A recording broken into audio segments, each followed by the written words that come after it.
Good evening. Welcome to the January 27th, 2020 meeting of the Grafton Planning Board. We have, I should be able to find an agenda in front of me here.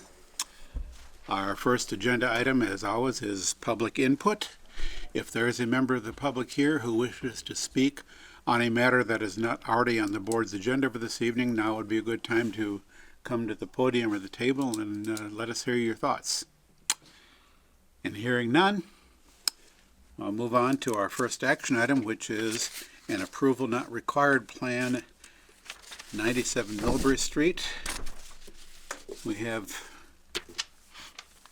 let's see, no, that's not what's on the screen, but Oh, I'm sorry. yeah, we have in front of us the B-size paper, and I think we've got the larger A&R plans that are being circulated around. I'm not sure that since we have, that's this one, right? Yes. I don't know that we need the big ones. Well, So anybody who needs the big one. Yeah, if anybody wants the big one can have one, but it is, the big one's, if you're I can vision read impaired, it. I can read this one, unlike many that we get. yes, I must say that this plan, like, do we have anything to, is anybody here to speak to this? I thought the surveyor was going to be here this evening, Norman Hill, but I don't see him in the audience, so. I'm the owner, but I don't know up and down as far as the plan goes, no one. Okay, well, So, possibly Norm Hill might show up, but in the absence of Norm Hill, we do have a plan in front of us, yes, which, as Bob just noted, unlike many A&R plans we get, on this one, it is actually fairly easy to see the proposed lot lines. An interesting feature of this is that it's taking what is listed on the assessor's map as 5 separate lots, combining them into 2 in an interesting configuration. The configuration, I gather, is intended to allow lot 95R to meet the 40,000 square foot zoning requirement. yes. The initial submittal of this plan did not conform to the upland area requirement. So the surveyor had to redraw the plan, and that's why that neck and sort of the lower left-hand corner is sort of split the way it is in order to provide enough upland area to meet the minimum area requirement. So both lots conform to frontage and area standards of the district. Yes, and in spite of that fact, the A&R plan will, as it always does, state, and it does state here, compliance with zoning or other regulations is neither expressed nor implied. Correct. And yet, we can see that that seems to be the intent, but the approval of the A&R doesn't depend on that. Right. Any questions or comments from the board? I didn't follow. What is this being done here? There are 2 plots. So we are splitting this parcel into 2 separate lots. Yeah, the old lot lines are kind of faint on this thing. Okay. There's a lot there, and then there are 3 little rectangular lots behind. Okay. And they're all being combined and then reconfigured. And all this, so it'll be 95R, 95R, 97R plus 97R. 6, 5, and 4, Yeah. 3. Yeah, 95R includes all of this. Oh, 97R includes all of that. okay. It's Very sort of an odd-shaped lot, but the main reason, as I can see it for this, is so that 95R can have 40,000 square feet. Okay. Because 97R needs more upland because it's got a whole bunch of wetland on it. Okay. I'm interested in how many alternate lines there are on it, most of which were not held. Look, like over here, Yes. and along in here. But the tracks are interesting. Anyway, Yes, I think the tract numbers refer to, in fact, there's a little key under locus reference. There's a relationship between the deed references and the tract numbers. well, Curious if you would like me to, if there's any, if there's no further discussion, maybe a motion would be in order. I move that we find that approval is not required and authorize the planner to sign. Second. One comment on that. I don't know if I've been authorized yet to sign on your behalf. So you might want to take a vote to allow me to do that, and then we can file that with the Registry of Deeds. Yeah, well, we'll do that as soon as we vote on this. How about that? Yes. Okay. All right. Just one point, we need, don't you need to, appoint Vikram as? No, No, this is an A, Right. this is an A and R. Okay. He doesn't, Not a special permit, so there is no need for a Okay. 5 votes or a supermajority. Okay. It's not often that we act on an A and R with less than the full board present. That's what it I is. think that's all of them. So, again, doesn't move, require, one of the lower standards for votes. Yes. I mean, just a majority. yeah, a majority of Majority. those present, I think, is A sufficient. majority of a Of a quorum. quorum, correct? Yeah. Yes. Sometimes there's a requirement for a majority of the board, Oh, yes, subdivision. and so there's, Yeah, There's- Okay. let's not worry about that. No, let's- We have a motion on the floor. Any further discussion? Hearing none. All in favor? Aye. Aye. Opposed? Opposed. Declare the motion carried unanimously. Move that we do what we need to build, authorize him to sign for us. Does that mean you have to send something up to the registry? Yes, Yes. yes. Okay. Is that something that requires the signatures of all the board in that particular piece of I paperwork? forget now, but I know they have a form. It's usually, we have this form that has all the Has signatures on it. all the board And members that's sign it. usually, included because it's, Right. in this end of May. So I'll find out, Yes. and maybe I'll ask the chair to come down and sign it. Yes. Okay. So, was there a second to Bob's motion? I did. Moved and seconded that the board authorize the interim town planner to file the necessary paperwork with the Registry of Deeds to list him as to authorize him to sign things on the behalf of the board and to file the necessary paperwork with whatever further interaction with one or more board members is required for said paperwork, Or whatever. or whatever. Discussion of the motion. Hearing none, all in favor? Aye. Opposed? Aye. Carried unanimously. That takes care of that. And in the not-too-distant future, we'll be doing the signature sheet thing Yes. again with our new permanent town planner. All righty, so moving on to discussion items. We have a discussion item on the Mill Redevelopment Overlay District. We had begun this discussion a few meetings back with a model bylaw that Joe found for us. I put basically that same model bylaw in the meeting materials for tonight, along with a companion document to that from the same source, I think, that lists a couple of dozen or so municipalities and what they've done with the Mill Redevelopment Overlay District. So I think it's the board's, my recollection is that the board is interested in looking at zoning that would ultimately allow historic mills such as the Deepla Street Mill to be redeveloped to include a use that's sort of in line with the traditional use of the building or other uses that might be appropriate. Or in that particular case, at least that building is currently in the village mixed-use district, which doesn't have as many permitted uses for it as we might like to see. So, Looking through the material and considering that we're starting from scratch with Chris next week and the time to get bylaws put together and whatnot for the Springtown meeting, I wonder, we had a simple, a citizen's petition last spring, which was very simple and could be put together easily, but you look at this stuff and, oh my God. yes, that's, my thinking on this is given where we are right now, it's going to take some work in order to look at this, look at what other communities have done in this area, to try to gather up additional information, try to figure out how we would like to apply this concept to Grafton. Timing-wise, if we were to have something for the Maytown meeting, we would basically have to have that work done in about 1 month.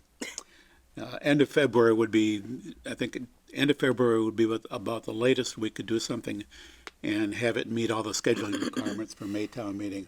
And I rather doubt that to give this the effort it needs, I don't think we're going to be able to make end of February for Maytown meeting. If we hadn't lost Joe, he had he was up on it and so on.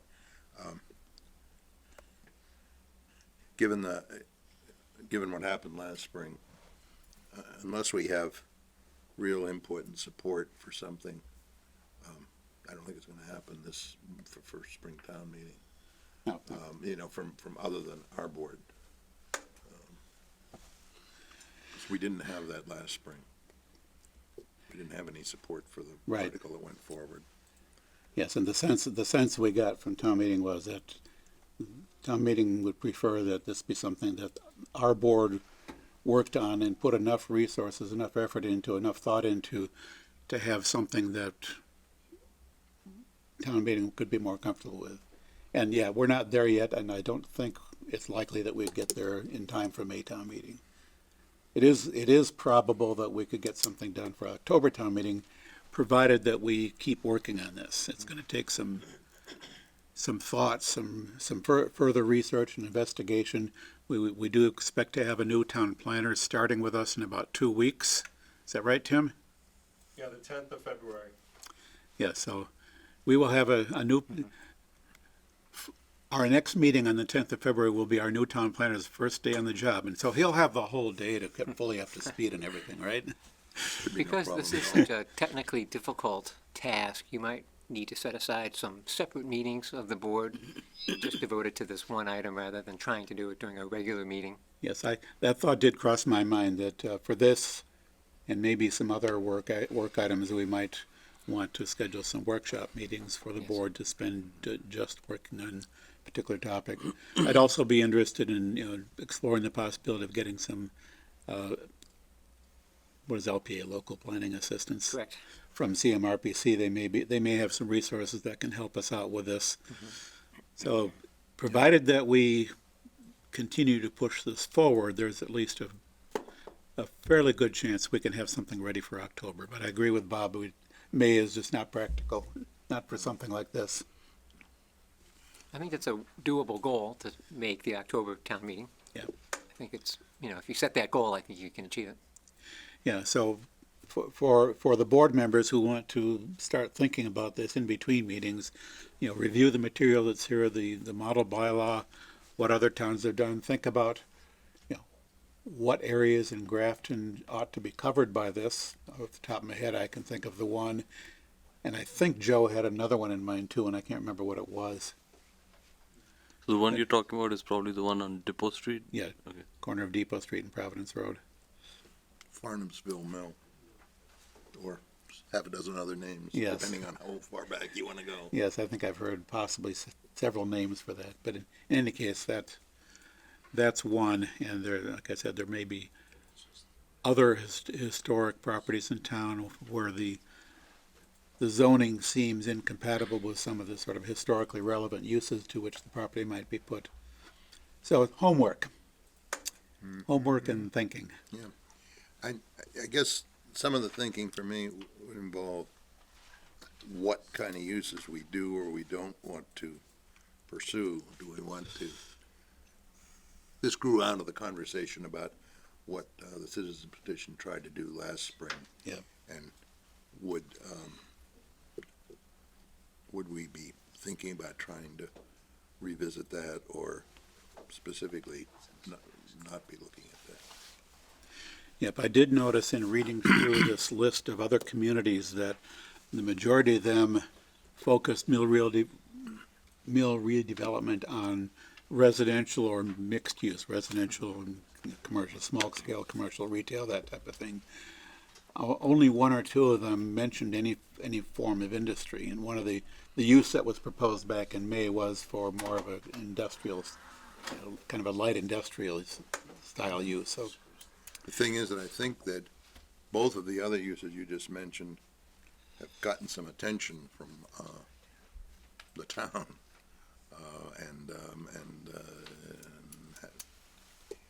none of those type of uses have come to fruition as looking really possible. You know, a lot of old mills are no longer suitable for current manufacturing processes, so I think you need to think how to adapt those mills to new purposes, and Yep. residences certainly make Are you sense. aware See of a lot of the- those in Worcester where they converted to loft apartments and things, and they can be quite nice. Are you aware of what last spring's item was? No. The mill owner wanted to get marijuana growing and manufacturing, not sales, in that building. And he Oh. thought his building could be fitted out, you know, to be restored to being nice and be all buttoned up as far as the growing goes. And apparently he thought that the space in the mill actually would work well. So, you know, that is a, Yeah, and that's one of the things that, you know, in thinking further about that, I think, you know, there may be some, I don't know how best to describe it, but some types of industrial or manufacturing uses that would work in a building like that. Yeah, large scale heavy machinery and that type of thing. They're probably not. You know, sort of generally speaking, large industrial is not likely to be suitable for that. Right. The building itself might not lend itself to that. So that's one of the things that we as a board want to think about in putting together a proposal is, you know, what uses do we think might make sense there? my understanding of the current mill owner, who's owned it now for whatever decades, of course, has been trying to find such uses and not succeeding. Well, there isn't really any large-scale manufacturing of heavy machinery, using heavy machinery really coming into Massachusetts anymore. Most of it's biotech and that kind of thing, which needs a very specialized building and with all kinds of outlets and stuff. And old mills aren't really wonderfully suited to some of that. That's a good point. Yep. Yeah, so that's, you know, that's kind of what I'm getting at is that there are likely to be, not likely to be a lot of the, you know, the historic industrial uses of that building are not likely to work too well, but someone may find, as the owner did, you know, found something that appeared to be viable there and is kind of industrial, but not sort of classically industrial. I mean, you have a nice start here with a survey of existing zoning bylaws. You might want to complement that with surveys of mills that have been redeveloped to see what kind of uses have gone in there Yep. to help you decide what might make sense for Grafton. Not sure if Tim has something to say. If I may. Yes, please. So, you know, Joe Layton, obviously, Tim McInerney, 30 Providence Road. I think it's important to acknowledge Joe's work, just for a broad discussion about mill reuses throughout the whole community and not focusing on one particular location would be important. I mean, these 20 communities that have done this, you know, matching them up to what the reuses have been, I think will be important. I think you're right, on the right track in terms of May being too soon with a new planner coming on. So, I mean, I think you just need to have the continued discussion about what you think is best for those reuses for all mills, and don't focus on any particular one use and or location.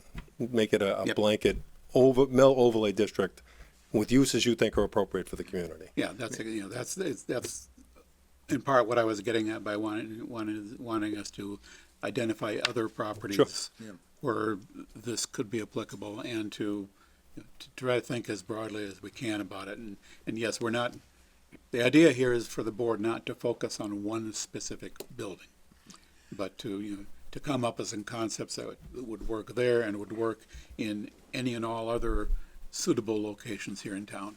These are great examples. I mean, everything that's contained in here, you can really cut and paste and make a good bylaw that the community can get around. Maybe a good starting point would be to actually make a list of all the places that we might want to include in, you know, and consider, because they all have different characteristics. Well, of course, where these bylaws have been successful, we want to mirror those, right? Right. And that's what we want to chase. Where within town? We're in town. Yeah. I mean, well, Which we know. buildings in town? Yeah.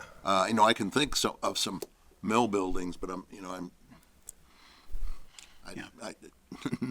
Not a huge number of old ones. Yeah, and they're mostly dilapidated pretty well. Yep. Well, Washington Mills is, No, it's fine, that's functioning fine. yeah. Yeah, they're not gonna give that up anytime soon. It's probably. No, but if you can add value for the reuse in the future by doing a mill overlay, the use could be there now, but in the future, whatever happens in 50 years, you'll be ready for it to make sure it doesn't sit there, much like Wyman Gordon is now, half vacant, or probably 75% vacant. It's an interesting point. Should that in fact be included in the list?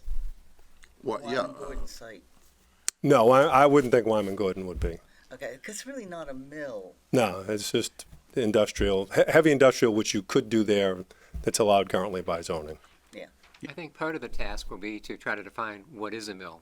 You know, because you probably have a lot of buildings like Wyman Gordon that may not be suitable for this kind of designation. So we need to think carefully about where Yes. you want it to apply. Exactly. That's, and you know, these are some of the reasons why I think we can all be comfortable in thinking that we're not going to get this done in time for May. Because we do have there's quite a number of things that we want to think about, as we've all said, that there's, you know. And I think Bill's point is well taken. I think you have to take it in small chunks over time, designate meetings just for that purpose. But let's get Chris in the door and we'll get you rolling. Yep. One more. tell him he's gotta be at full speed by 7:00. Give him till 7:15. 7:15. Well, yeah. Yeah. No, we start at 7. Yeah, I have a Right. question. So, for the pre-read and the homework, can we get the list of the properties that Bob was talking about? I don't know if it really even exists. I think No, it's, that's my point, is the list doesn't exist. I can think of a few offhand. Washington Mills, the former leather place down the hill here, you know what I mean? Yes. But some of us at least still think of as Hickey Leather. It's got Yeah. any number of other names. Yeah, and, I'm not sure how many others we actually have. No, but so that's got to be one of our first pieces of homework, is to try to make sure that Identify. we've identified all the properties that we want to consider including in this effort. So, And I think that's going to be important. If we have 3 such properties, and one of them is all full functional, whatever it is, status, right? Then we can also think about how much time and effort you want to spend on this. If it's one property that falls within this category, do we really need to spend all this time and effort on this piece?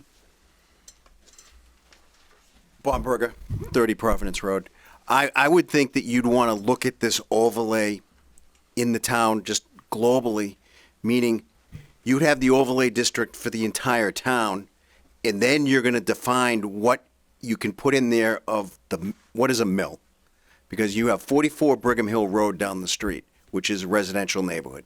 You can't do anything in there except for residential, single-family house. So if you had a mill overlay district for the whole town and that building constituted a mill, now you can have uses in there which could be permitted through maybe a special permit. I don't know. But you know what I'm saying? Take the whole town, but now you have to identify what is a mill, like we talked about earlier today. so that's like that's a slightly, yeah, it's not radically different. It I think accomplishes much the same thing. There's one approach would be to identify specific areas. Right. And plop an overlay district on that. The other is to call the entire town an overlay district and describe the properties that would qualify for treatment under the bylaw. The building. Yeah, Building. and that's why I said, I think we gotta make ourselves a list of what properties we're trying, so that we'll know whether we're describing them. You'd be identifying what constitutes a mill. Right, and we want to make sure that we've identified everything that's appropriate. I understand. And not too much that isn't. Yep. I just wanted to give you my thoughts. Yeah, no, that's a good thought. So we'll go away and put our thinking caps on, and we'll plan to spend time at future meetings in the not too distant future to continue work on this. Okay. Anything else on that topic? Nope. The next discussion item, we have a few minutes before it's actually 7:30.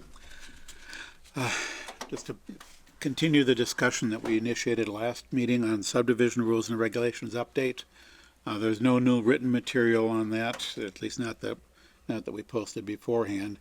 But one of the things I asked for on the last meeting was for our board members to come up with any topics that needed to be added to this list. This is basically a list of the topics that the board should be considering in reviewing subdivision rules and regulations for update.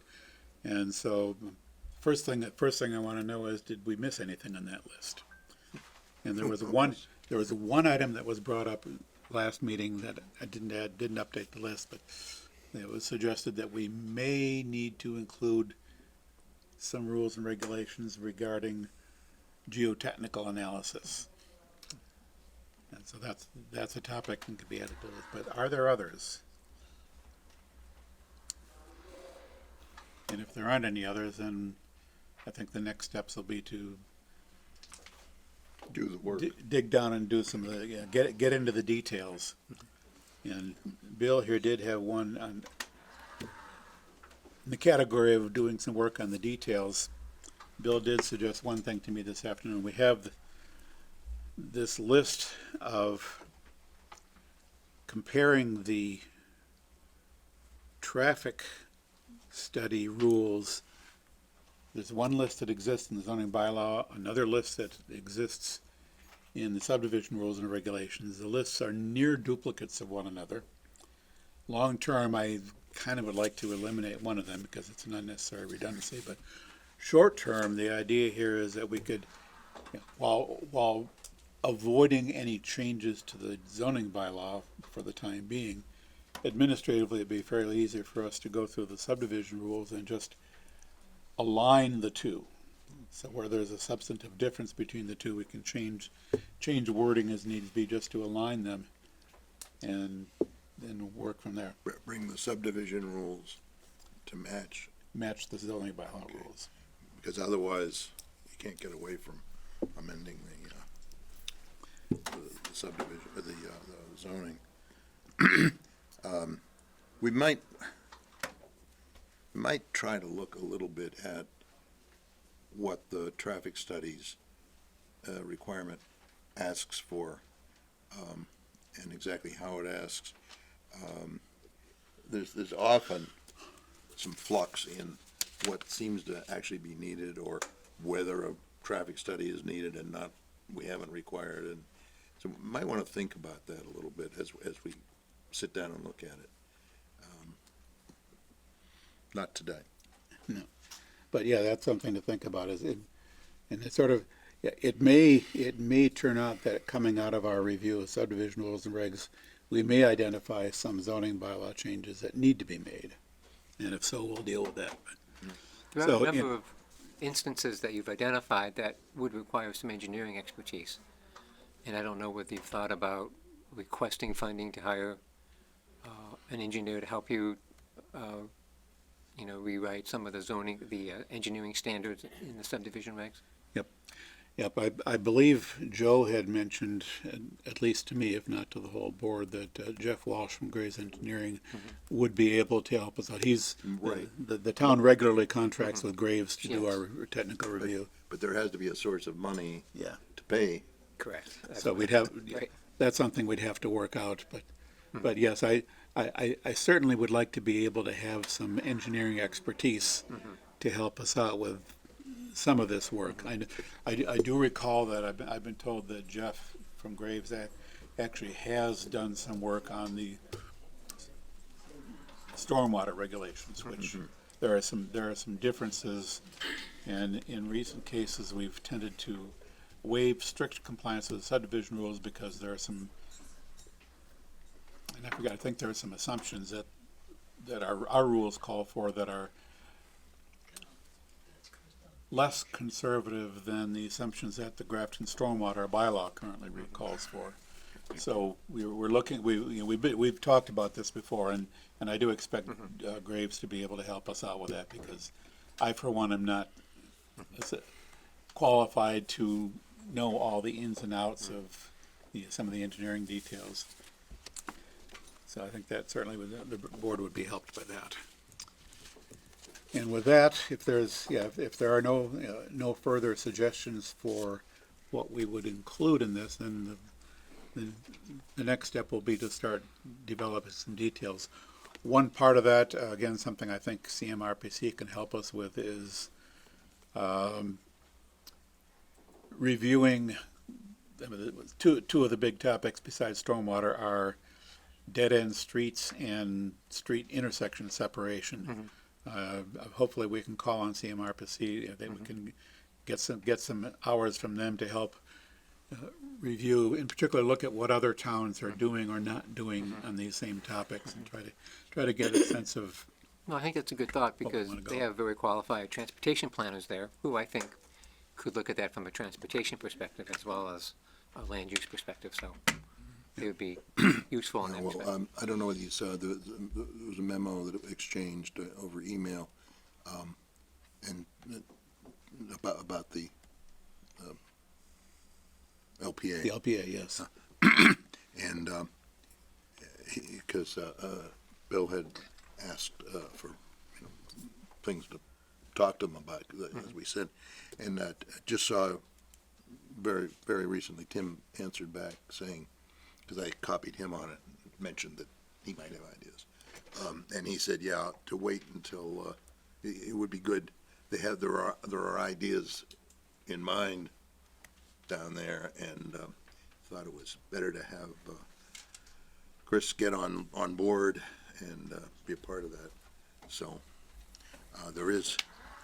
we're not going to make it for the January solicitation, but there'll be another one somewhere fairly deep into the spring, I think, for the remaining money and this year's money.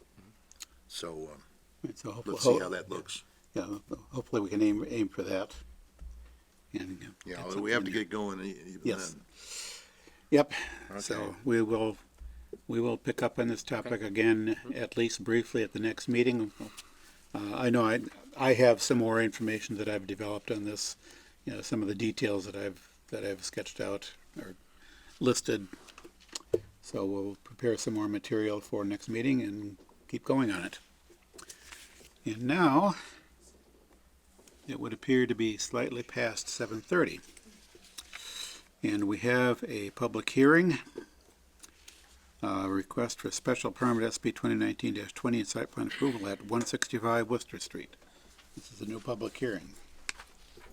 We have a legal notice. Shall I, since In the absence of our clerk, yes, well, the vice chair will read the legal notice. pursuant to section 1.3.3 and 1.5.7 of the Grafton zoning bylaws, the planning board will hold a public hearing on Monday, January 27th, 2020, commencing at 7:30 p.m. in Conference Room A at the Grafton Memorial Municipal Center, 30 Providence Road, to consider a special permit application and site plan approval to construct a two-family dwelling on property located at 165 Worcester Street, Grafton, Assessors Map 36, Lot 125. Said property is located in the medium density residential R20 district. The applicant and owner is David Meridian. Copies of the application and plan are available for public inspection at the Planning Department Monday through Friday, 8:30 to 4:30, or on the Grafton website, Town of Grafton website at www.grafton-ma.gov at the Planning Department /Development Projects webpage. Very good. So you're here to speak on behalf of the project. Would you introduce I yourself am, and the yes. project? Good evening, Mr. Chairman and members of the board. For the record, my name is Eli Lano. I'm from the law firm Mayer, Antonellis, Jackowitz, and Haranis in Milford. I'm joined tonight by David Meridian, the applicant, as well as Nick Lewis, who is the builder who is attached to this project and would, if the board deems it's fit for the site, build the duplex on this lot. A little bit of background about this lot. Historically, it was one larger lot that was separated using the 81L pre-existing structures exemption, which is a little bit of a unique law in Massachusetts where if multiple buildings, residential compound with 3 houses is a common example, would then be split into multiple lots, generally outside of the subdivision plan. But interestingly, any grandfathered protections other than the existing use are basically forfeited, which is why we are both in front of this board requesting a special permit for a duplex per this board's purview. And then subsequently, we'll, regardless of the special permit here, need to go before the zoning board to request variances, as it is a slightly undersized lot with slightly limited frontage. And one point of clarification on variances before we get into this board's purview is that an original site plan was shown where we would have needed a side setback variance. We've reconsidered and think it just makes sense to try to have minimal relief from the town as is necessary, because we can certainly site a building within all setback requirements. So 30 feet off the street and 15 feet from side and rear, and it will exceed that rear setback significantly and then meet those side setback requirements. So historically, getting back to how this lot was used, there was a house, an outbuilding, and a commercial garage with a gas station at this location. 165 Worcester Street is the location where the gas station was, but that gas station eventually, building got a little decrepit and was destroyed in a snowstorm and removed from the property, leaving a vacant lot that was, it held some cars that had to get removed eventually, and right now it's basically just a vacant space that my client purchased with the goal of redevelopment. About the neighborhood, it's an interesting spot where a duplex I think would fit quite well based on the conditions that this board uses when granting special permits, general compatibility with adjacent and other property in the district. In this district, there are within around 500 feet, you have a fire station, mill buildings, a restaurant, a funeral home, and then various houses on lots, some smaller, pre-existing smaller lots from subdivision over on Hingham and Gloucester Road, and then houses on similar size, some smaller and some larger lots. So I think it's probably a good time for me to defer to the board and maybe answer any questions that the members may have about this. Questions, comments from the board? Well, there are certainly some questions about, I think that we can only grant a special permit to something that complies with the bylaw. And you don't currently, as far as I can tell, comply with the bylaw. You could get to comply by the bylaw if you got the right things from the ZBA. But at this point, I don't see how I could, we have to, one of the things, when you read the bylaw, you always read that part up at the top that says, like, make sure everything is consistent with the law. So I'm going to have a problem there. Also, I don't see any filing for any waivers of the submission plans in this whole long list of submissions that if you might be required to have. If I could address that briefly, my office came to this a little bit late in the submission process. The application had already been submitted. You may have seen my memorandum, because in the application as written, there were a couple things where we requested things that this board that are not germane to this board's proceedings and purview. What I do think in terms of your ability to grant or not at this time is that I think that everything could be conditioned on what the ZBA holds, because I think that there's some judicial or board economy here where if we go to the ZBA, and I certainly would never deign to speak for that board and wouldn't count my chickens, but should that board grant the variance based on lot size and frontage, and then we came back with a new application that was functionally the exact same application here with the slight changes, I don't know that necessarily it makes sense for this board to consider it again when you could conceivably consider using a duplex conditioned on those variances.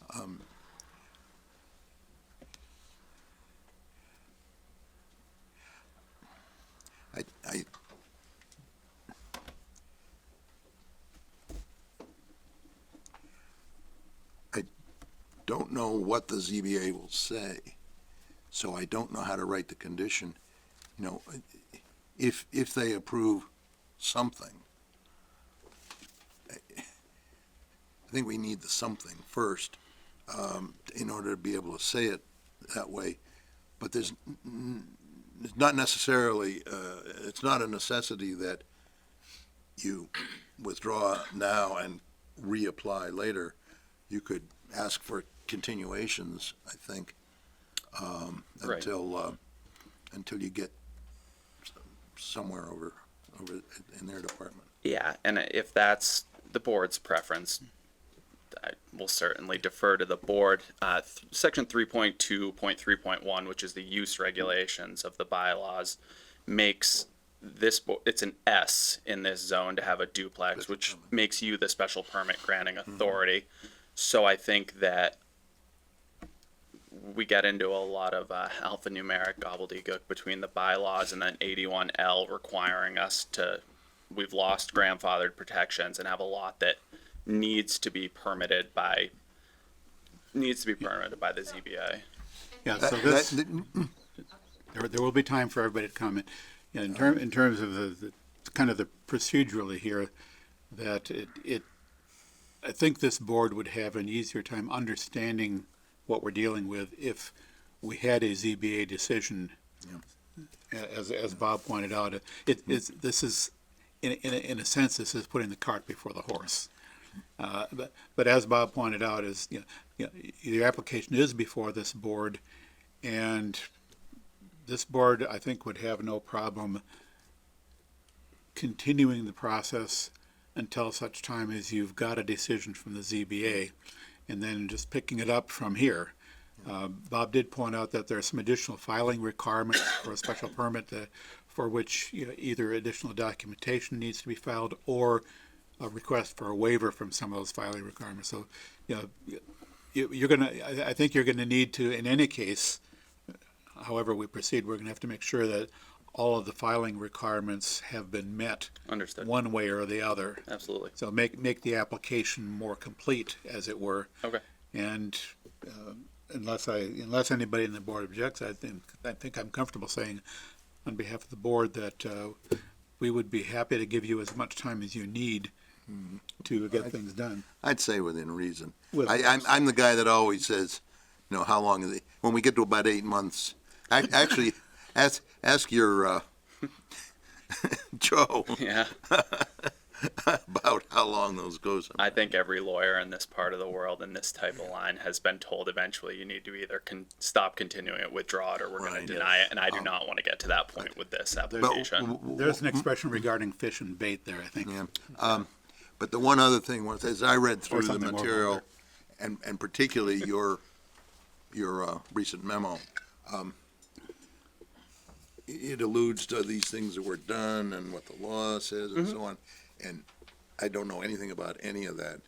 And either it gets totally solved by the ZBA, or we get to see, the information so we understand what it was, how it was divided, how the law applies or doesn't, Yeah. all of that. And I hopefully we don't have to ask counsel. Hopefully we'll get to. And I don't want to paddle uphill here because I can understand the preference of the board on this situation. But I do think I may still end up in a situation where I go to the ZBA and tell them that my plan is for this duplex, and they say, but we're not empowered to grant the rights to do a duplex. You have to go for the planning board, and I end up in some vicious cycle where I go back and forth forever. Well, you're asking them for frontage and Area. an area waivers, variances, and how much they try to tie that to what you're going to put on the lot. I don't know. You're going to have to show them where the setbacks are. Yeah, and we do have a plan that shows the building footprint, So- or at least the area inside of the setback requirements inside the building envelope. For my vote, you have to be legal. You have to. Right now, you're not legal. Right. And unless someone has other input. I'm only one vote, but Yeah, no, I would certainly feel more comfortable if, working on this if I knew the ZBA was, Okay. if the ZBA gave you a ruling, a decision that was favorable to allow you to pursue this. yeah, do we want to hear from people? Yeah.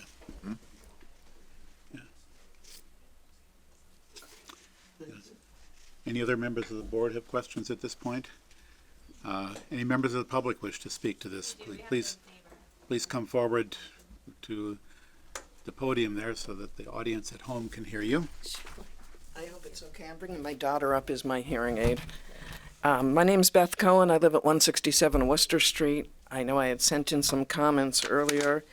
I think it may be premature to be having this hearing before the ZBA hearing, but, obviously, whatever everyone here decides. I'd like to say before getting into the issue that I'm sorry that this is the way I'm meeting some of my new neighbors for the first time. I'm new in town. But going right to the argument, I believe it's a question of whether or not grandfathering protection extends to this particular use and this particular lot. And I don't believe that it does in the least, really for three main reasons. First of all, there's no existing structure on there right now, and as I understand Massachusetts laws and our own zoning bylaws, on an existing structure on a non-conforming lot that is destroyed or demolished, it can be rebuilt, but only in a few cases, one being where that construction is started within 12 months, which I don't believe is the case here. Second of all, it's where the newly proposed structure is going to be less intrusive or less non-conforming than what was there before. And as I look at the square footage on the proposed plans and on the existing recorded plans, this would in fact be a bigger structure. But the main reason why grandfathering does not apply here at all is because this lot was created by a plan at Plan Book 769, Plan 15, which split this lot with the garage off from the one next to it with the barn and the home. And it says right on the face of it that the endorsement of that plan and this newly created lot was conditioned on the fact that this will be a non-buildable lot. So I really don't see how there's an argument that this is a buildable lot as a threshold interest, even before we get to whether or not it would rise to the level where a special permit should be granted. If you do blow past all of that and get to whether or not a special permit should be granted here, again, I put this more in my comments and I don't want to take up too much of the board's time. But briefly, I got called the day I purchased the home next door to this lot by the broker for the owner asking if they could buy a piece of my land, obviously neighboring and adjacent to their lot, for the simple reason that they wanted to build there, but their line of sight for the traffic wasn't good enough unless they had the additional piece from my land. So to start with, in terms of traffic and safety, I don't think it should deserve a special permit. Additionally, it's supposed to be compatible in appearance to the adjacent neighbors, the adjacent parcels, not down the street, not across the street, but the adjacent properties. And if you go 2 down on one side or 2 down on the other side from this particular lot, what you find are really beautiful, older, gracious, single-family homes, all of which are 100 years or more old. It's certainly not compatible to shoehorn a duplex into an undersized lot between them. And finally, you're allowed to look at the prosperity it brings to the neighborhood. And for the same reason, I would say there's no prosperity or increased home values brought to the neighboring older homes in that situation. So first of all, I don't believe that under the law, this is a buildable lot at all. But second of all, so it doesn't have any grandfathering protection, and I don't think that it merits a special permit. That's it. Thank you for your consideration. Did the recorded plan that you're mentioning have written on it, not buildable lot? Did the recorded plan have it on it? written on not buildable lot? Yes. Okay, Yes, 'cause it says, it actually, they- they draw an arrow saying this endorsement, yeah. it says They- it's only allowed. Part of my question about seeing all this stuff that's been mentioned, that, Yeah, I would love to have printed it out, but I can't print out a plan on. okay. Happy to present it to you. We'll get it on the record. Okay. Because everything that we have for the case goes online under this case on the town website, and then not just me, everybody gets to see it. Love to address some of Ms. Cohen's concerns, if the board would be all right. In terms, let's go in order. In terms of the nonconformity of the lot, she's correct that this is not protected by 40A Section 6, where if my building that's a nonconforming pre-existing use is knocked down, have certain rights to rebuild. Those are those grandfather protections that I wanted to be upfront with the board that this lot was created under Chapter 41, Section 81L. This is not a 40A Section 6, where I can have a non-conforming use, I can rebuild. But I think what she was saying was that in that legislative framework, then my non-conforming use can't be more detrimental to the neighborhood than this is not, legislatively, we're not in that law. So I'm here because as of now, this law, I do not have the right to rebuild something without the zoning changing with those variances that we plan to request and that I think we're going to continue and go to. So I think we're discussing different laws. I think we can't get bogged down with 48 Section 6 because that's not relevant to this. With regard to sight lines, the broker is here. We read the letter beforehand, and there's some dispute to what my client asked for. The broker, would you like to hear from her or hold off for a little? It was that we wanted to square off the corners of the lot because, again, we have a slightly unusual shaped lot with this cut out of it, so it was a request to maybe buy a triangular portion of that, just make a slightly more normal looking straight lines, 90-degree angles, but that didn't end up happening and really has no bearing on the matter here. Sightline setback requirements are put into the bylaws for a reason. For the boards and the town have decided that public safety requires if you're off the street a little bit, 30 feet in this zone, that generally would give you adequate setbacks. The fact that the neighboring lots were built before zoning and would have 40A Section 6 protection are in those setback requirements has no real bearing on what we're doing other than we will meet that 30-foot setback requirement, which was, I assume, put in place for safety of the people using that lot. Really, without a legislative history of town meeting and writing of the bylaws, I can't add more to it than that, other than I can't move the neighboring lots back.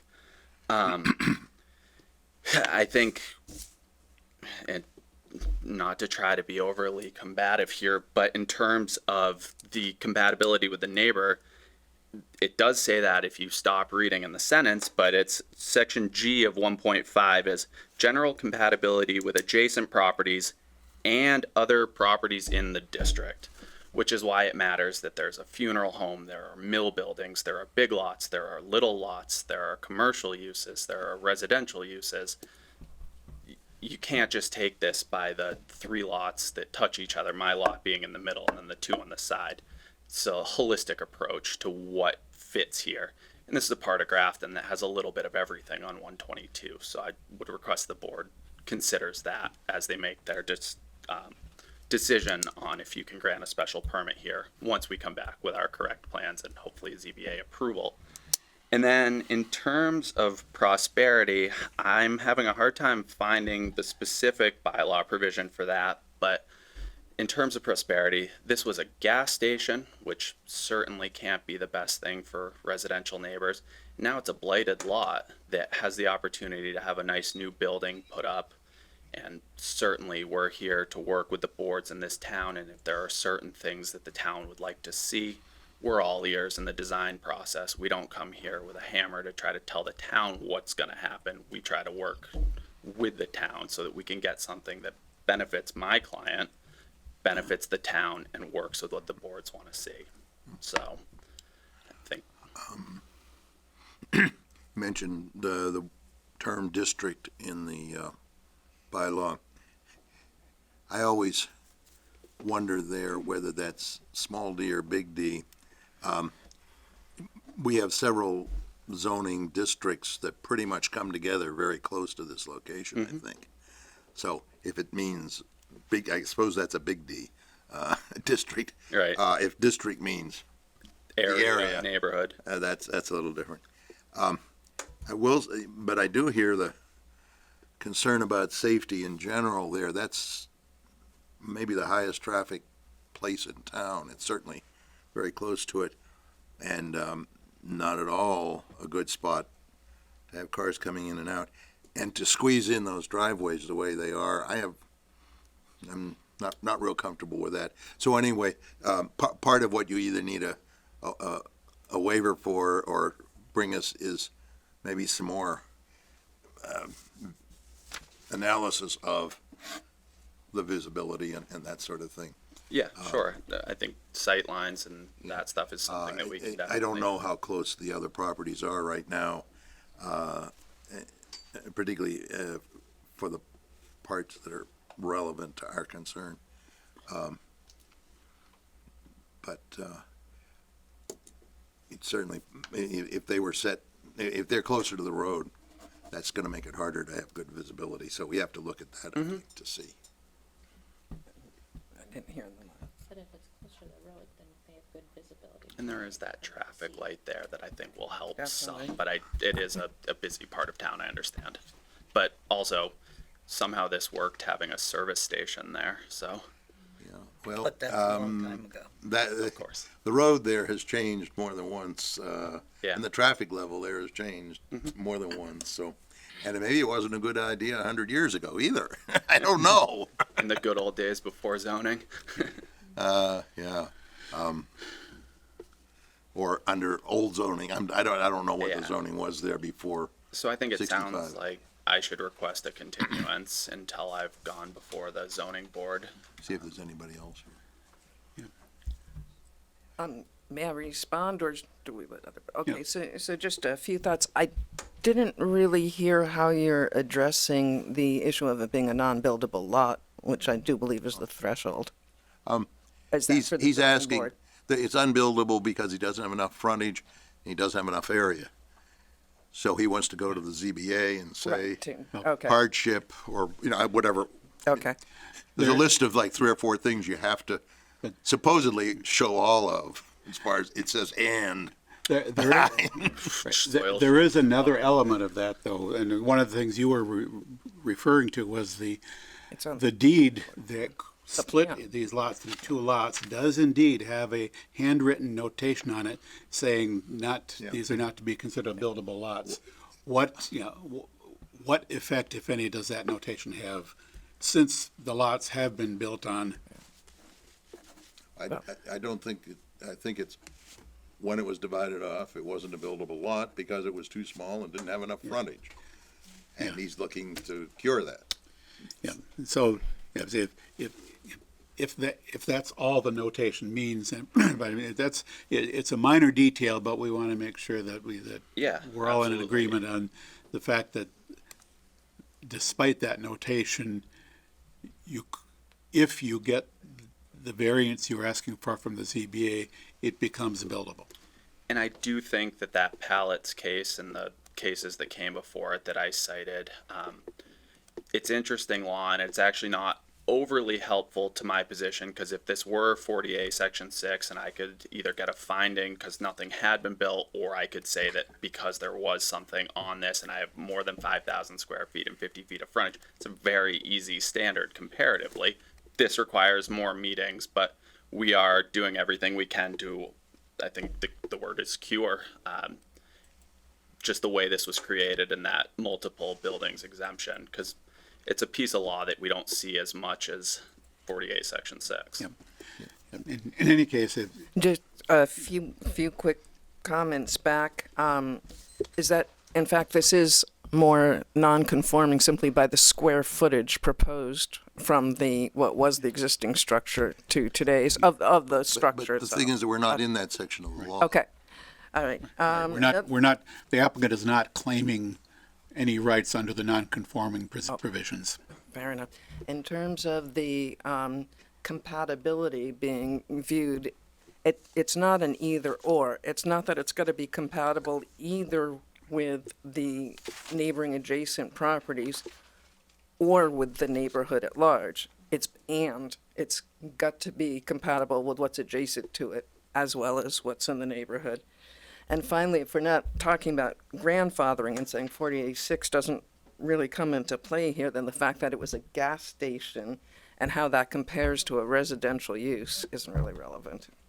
That's Yeah, I appreciate your taking the time to comment on this, and as is clear from the discussion, we will be back here again at some point Thank you. to continue the discussion and to continue the board's review and evaluation. Thank you again. All right, any other comments from the public on this? Hearing none at this time. I have one point. So, in Yes. terms of, I didn't quite follow the entire scope of what was the request from, I think that goes back to what are the waivers and variations, and once they have the conversation at ZBA, they come back. That would be the key takeaway? Yes, so we're, what I think we'd be looking for is a decision from the ZBA, which, depending on which way that decision goes, if the decision is adverse to the applicant, then the applicant will probably end up withdrawing the special permit request because the ZBA will have not allowed anything to be done. If it's a favorable ZBA decision, then we come back here. The ZBA decision may or may not require the applicant to modify the plans, but in any case, we're looking for what we would consider a complete filing, which is meeting all the submission requirements either by submitting documents or by requesting a waiver. And it's typical in cases like this where some of the submission requirements are simply not applicable here, so the board is more than happy to waive them. But that whole thing needs to be covered, one way or the other. Mm-hmm. And so that plus the ZBA decision is, once we have all that in hand, we can then continue to review the process, the application. We'll look at traffic to whatever extent we feel is appropriate. Mm-hmm. We'll look at compatibility with the neighborhood, which is inherently something subjective. Right. But that is one of the things that the board has to take into account. Now, your idea of compatibility may not be exactly the same as mine and so on, but it particularly is what it is. because it's been raised in the hearing, we need to, but maybe each of us needs to take drive-by and take a look. Yep. Mr. Chairman, to echo something that Bob said, that he thought it'd be appropriate to have a professional look at the site distance for this driveway. And it also appears to me, in looking at this plan, that cars will have to pull into the And garage back and then out. back out into the street. And I'm just wondering what kind of a safety issue that might present. And I'd like to have an opinion as to document that would be a safe maneuver for the residents of the house. Or the alternative, which is to back into the driveway. Stop just past the driveway and then back up on the, anyway, if you're familiar with the spot. I have, sorry, can I? Yeah. So, I want, that was another comment. I'm looking at the adjacent houses. They have the same driveway. They have to back in and back out. So I'm not seeing what is the big difference between the adjacent properties which have very similar driveways, although they are not exactly right in front of the house, but they are right next to the house, and the driveways seem to be very similar to what we are seeing on the plan here. So, Yeah, so- but that's future. So that's for further discussion, but arguably you could argue that this is no worse or no more dangerous than any of the adjacent properties. No, that's a possible argument that could be made. I'm not gonna, Once they, I don't know what I think about that yet. sure. Once the ZBA conversation is. Yes, I think we would be much more comfortable proceeding once we know your status with the ZBA. Okay. Yeah, we're gonna have to go in front of both, so I think if that's the order that this board prefers, that's understandable.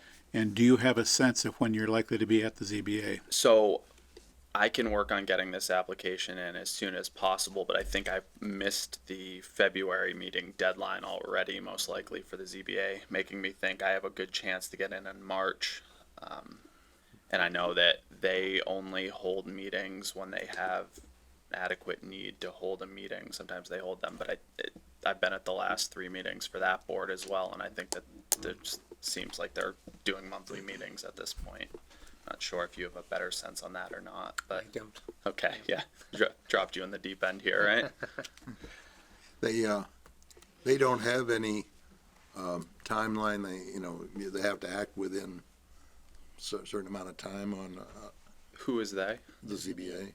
I think We do. Yeah, no, I think they do, and I think we would be within a reasonable amount of time, whether or not it's February or March. But I think that would get us in. Have you applied yet? No, Okay. Okay. know that we have to. I did want to see how this went first because this application was already pending again before my office got involved here. But we can get everything. Yep, so if you're anticipating the ZBA in March, then our April 13th meeting would be a likely continuation date. Okay. If you want to reserve the possibility of getting to the ZBA earlier, we could continue till one of our meetings in March, and then further continue off of that if necessary. But unless you're in a super hurry, I want to make sure you have enough time to get everything done that you need to get done. Can I just have 10 seconds to consult with my client? Sure.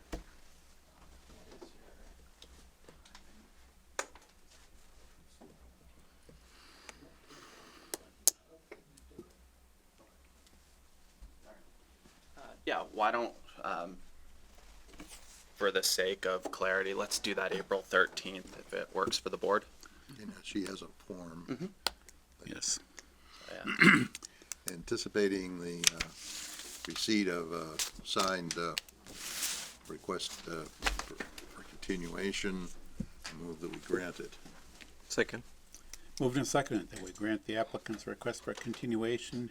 Moved, seconded, to April 13th, 2020 at At 7:30 7:30 PM. Thank you all for your consideration of this. Thank you. Look forward to being. Thank you all for your time and participation here.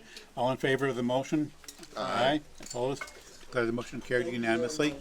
We'll see you in a couple of months. Surprising number of people. Yeah. This is a very different David Moran. I thought it was Yeah. a senator. This is Is it father? Okay. Our rep is David K. Meridian Jr. Okay. No idea. And this Yeah, gentleman is father not and son Jr. don't look anything alike. Alrighty, so, moving on here, our next public hearing is a continuation of the public hearing for the cell tower at Tufts. And we have received a request from the applicant to continue this hearing to February 10th. We've received that request in writing. I move that we grant the applicant's request to continue the hearing until February 10th at 7:30. Second. Moved and seconded that we grant the applicant's request to continue to February 10th. Any discussion on the motion? Hearing none, all in favor? Aye. Aye. Opposed? Declare the motion carried unanimously. Next item on the agenda would be the continuation of the public hearing on the request for modification of special permit at 8 Millennium Drive. Our friends at Nature's Remedy. Bring another chair out to the table. You can bring another chair. Thank you. We will allow that. Good start. So, as I recall, we're looking at basically two things. One is an extension of time on the existing special permit. The other is a change in plans on the existing special permit. The change of plans being, if I remember correctly, to switch from a medical marijuana cultivation, processing, and retail operation to an adult use marijuana cultivation and processing operation, with a possible change in the building in some sense. But I think think I'm remembering there's no change in the footprint, but possibly a second floor. Anyway, you can, where we left last time, as I recall, was possibility of submitting some additional material as required by our bylaw for adult use, and resolving any questions that might exist around how we're processing this application, given the change in use. Right, correct. Bob Carl with Nature's Remedy in Massachusetts. This is my attorney Joshua Smith. I'll let him introduce himself in a minute. But yes, as we continued, the board required the additional information, which we've submitted. Then as I recall, at the end of the meeting, I think we were good in everything, but we were having trouble on how we were going to necessarily paper the how we move forward with regards to the medical retail that was there, and how we take that off and move forward without that, as far as part of the how that is currently on the approval, and how we remove that. And that was my takeaway, and as to how we were extending it. So I suggested that I bring in an attorney that is more versed in how that might all work, and he could help us pull all that together. So for the record, Joshua Lee Smith.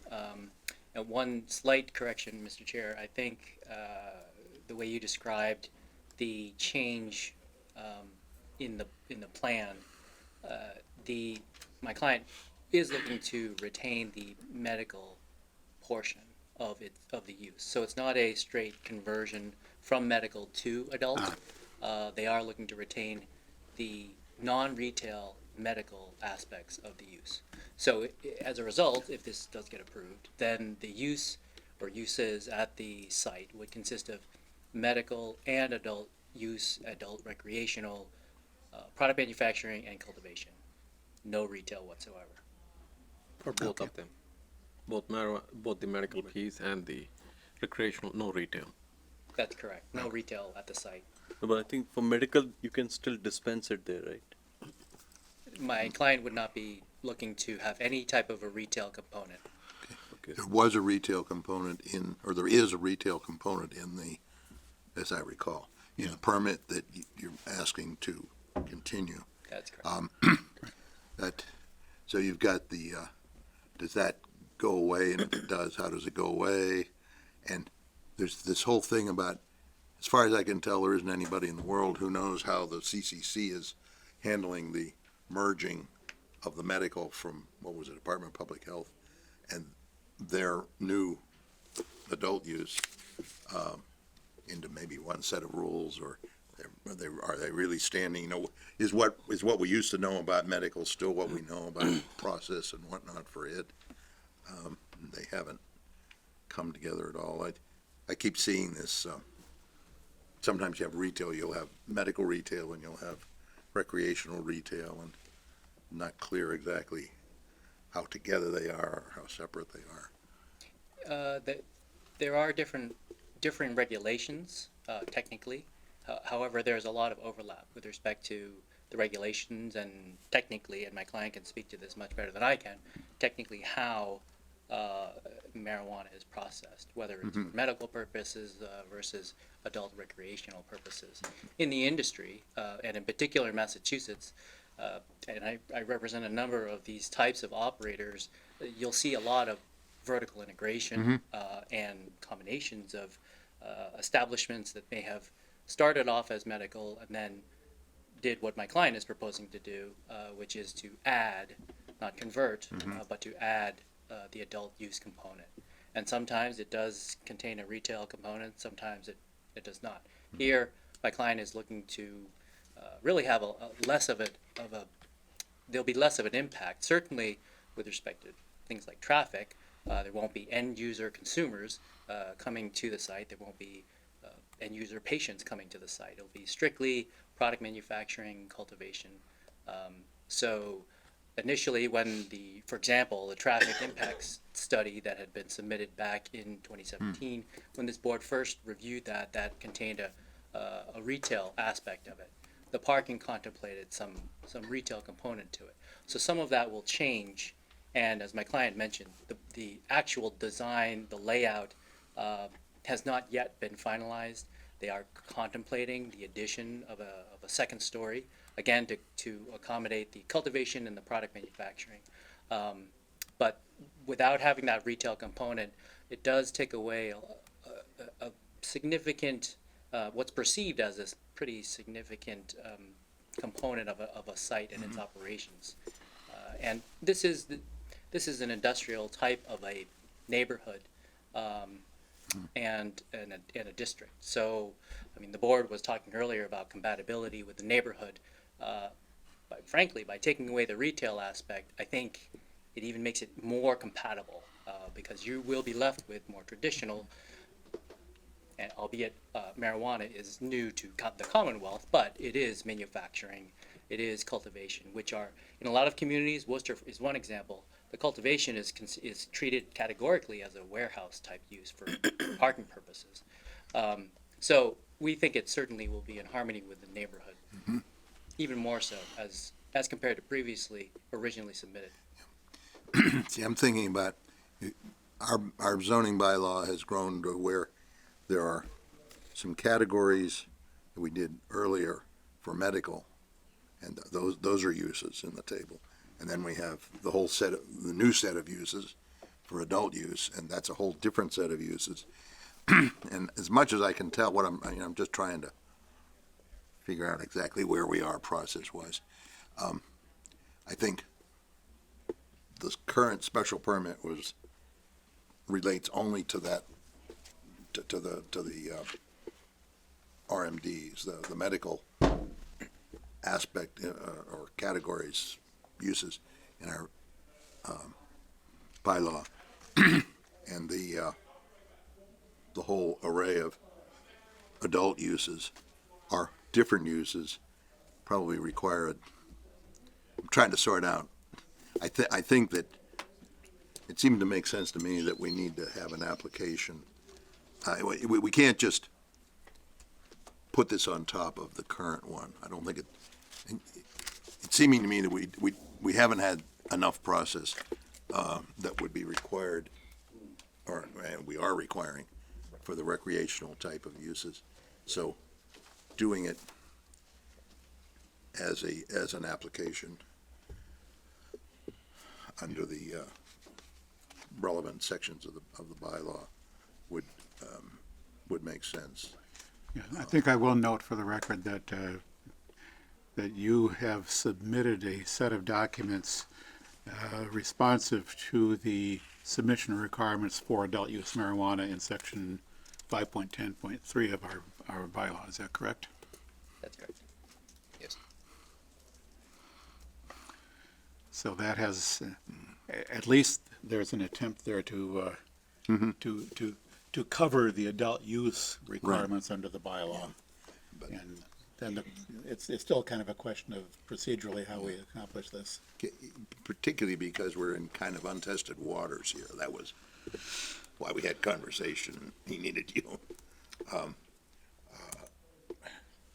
I just assume we get it right. Grafton's been doing maybe better than some at trying to get it right. Well, if the board were to grant the special permit, I think it would be simply a matter of incorporating the deletion of the retail component in the decision so that it's clear Yeah. that previous Right. special permit is no longer valid and that Right. retail has been taken out of the. Yeah, well, and I think probably, that could be part of the continuation decision, right? Yes. But now as to how do they get all the rec manufacturing and growing and whatnot, I think that needs an application. I don't think, it doesn't seem really good to me to try to pile that on, as a modification.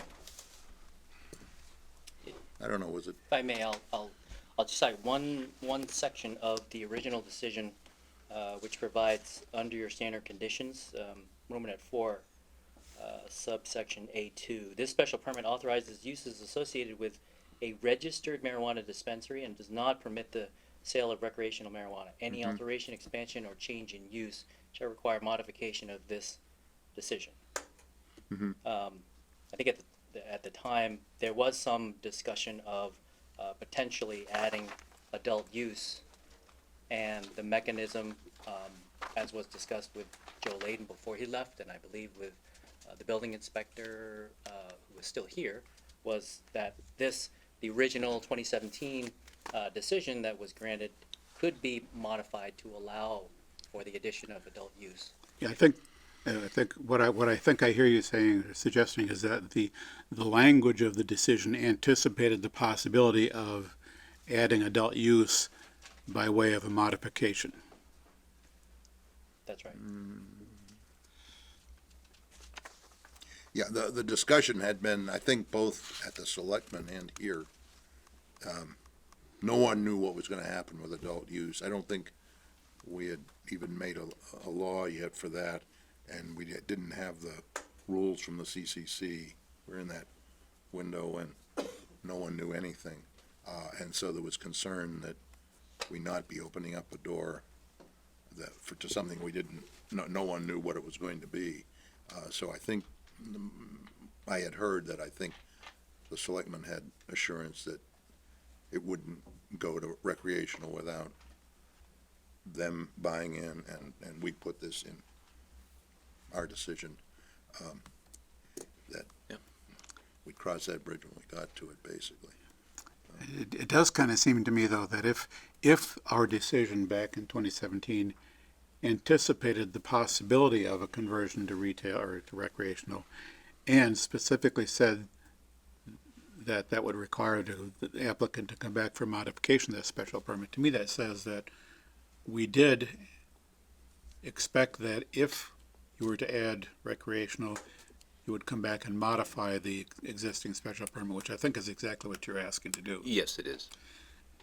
The question then becomes, have you satisfied all these requirements for information to be submitted under the adult use provisions of the bylaw? And you've submitted some information that seems to, that at least appears to address that or attempts to address that.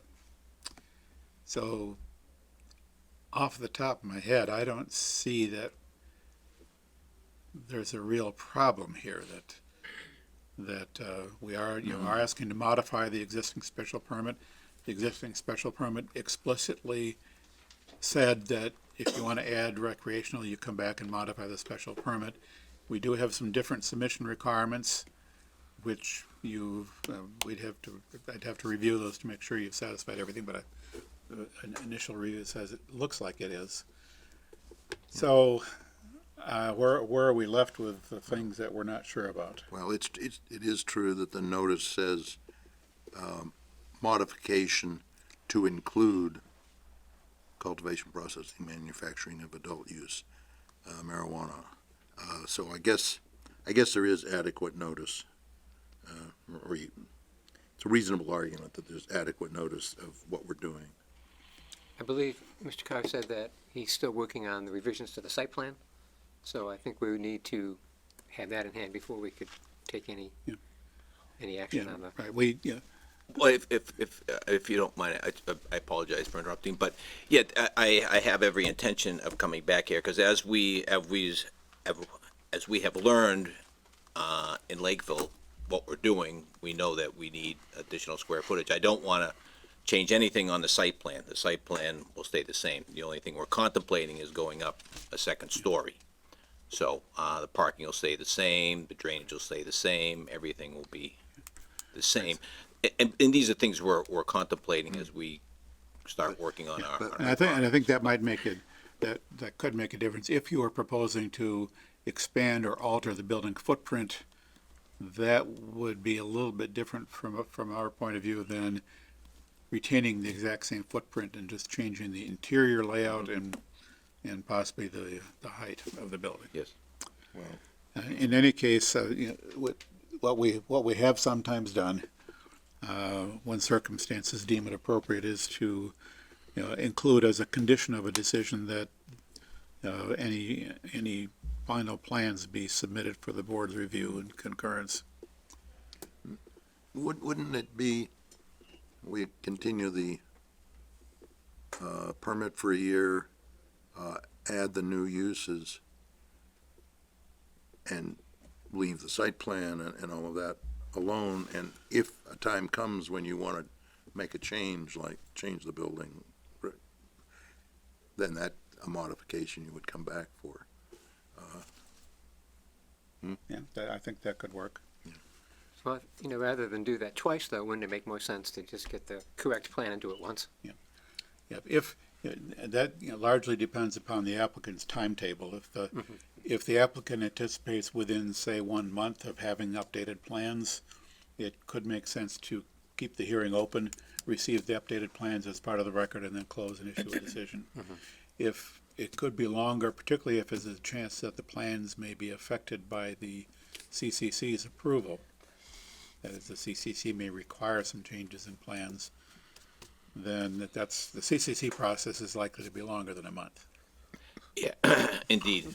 And yeah, these plans as we contemplate what we're doing, and I brought that to the board just to keep you updated, informed where we're at, what we're doing, and just so, but it's certainly not these plans, one of the things your building inspector wants, just not architectural and structural plans, like these plans have a lot of interior components of them, and he wants it all. So these are extensive set of plans. These are going to take some time and effort and to pull together. Yeah, so what I suggest, a two-step process would be better. Approve with the existing plan, the existing building, and then when the time comes. Can you go to the CCC with this building and then not start all over again if you decide you want to enlarge the building?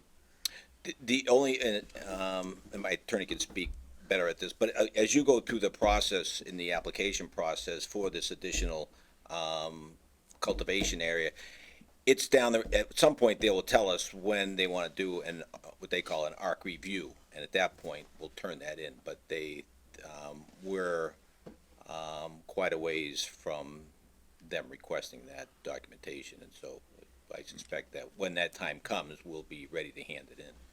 Yeah, so here's a thought.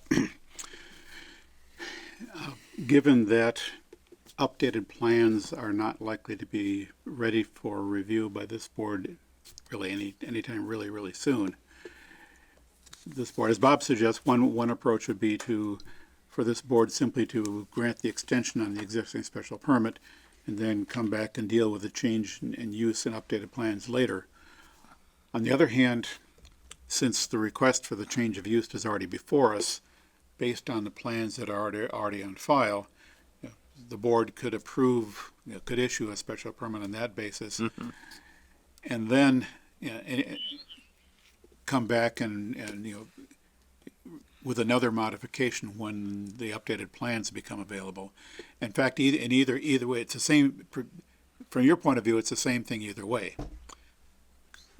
Getting something from us now and then coming back with updated plans. The question is, what is that something you get from us now? Is it just an extension, or is it an extension and a change in use, but the change in use applying to the existing plan? At the last I think that's what we can do. The last meeting, the board approved the extension for an additional year. Okay. Did we? Okay. In any case, we haven't Correct. done it. That's correct. Yes. We did. So Haven't- you've so already I don't think granted we the are- extension. Right, we already voted on the extension, you're right. Yes. And so the Okay. only thing that was left open was how to deal with the change in use. Correct. Well, I will just say this from a standpoint of my board of directors, investors. It's much harder for me to convince people to move forward on something that just has an approval for medical, as opposed to I can tell them that I have a planning board that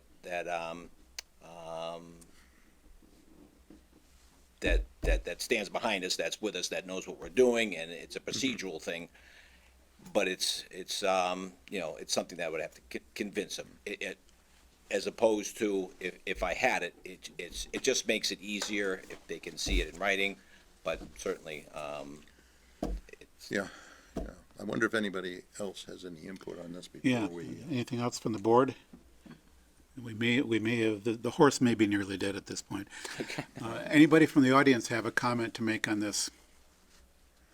All right. Hearing none. I move that we close the hearing. Rex, I don't think you want to close the hearing. You don't want to close the hearing, do you? Are you ready to take a vote? make a decision. You are, okay. Yeah. If you are. Cause, Yeah. and then, make a decision on the change in use. And, we're not gonna continue until he's got all these plans. That'll be a separate, Okay. Yeah, separate step. So move that we close the hearing and direct staff to draft a decision reflecting all of the information that we've gathered. Second, but were you going to say something? by way of discussion after the motion is seconded. Okay, I second it. Yeah, so I think I heard Mr. Carr suggest that having the board's approval for the change of use will be helpful. It will, yes. And that would be ideally in the form of an actual decision. And I think at this point, we all understand that revised plans will be coming to our attention at some point. But for now, it's good enough for you to have the board's approval on the change of use, as well as the extension of time. Yes, Mr. Chairman. Yeah. Unless I'll refer to the guy that I brought, so I don't misstep. No, I think both Bobs have good points to make, and from an investor standpoint, I'm sure the board can appreciate that the investors are not present here. They don't have the tone of the board. Board members may change.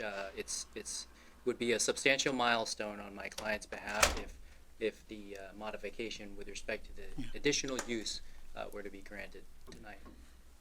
The board will have, they can do all of their vetting, as much vetting as they want, if and when my client comes before them with updated plans, which he anticipates to do, but not in the next month or two. I think it should be obvious that the plan to be drafted would reflect this outcome.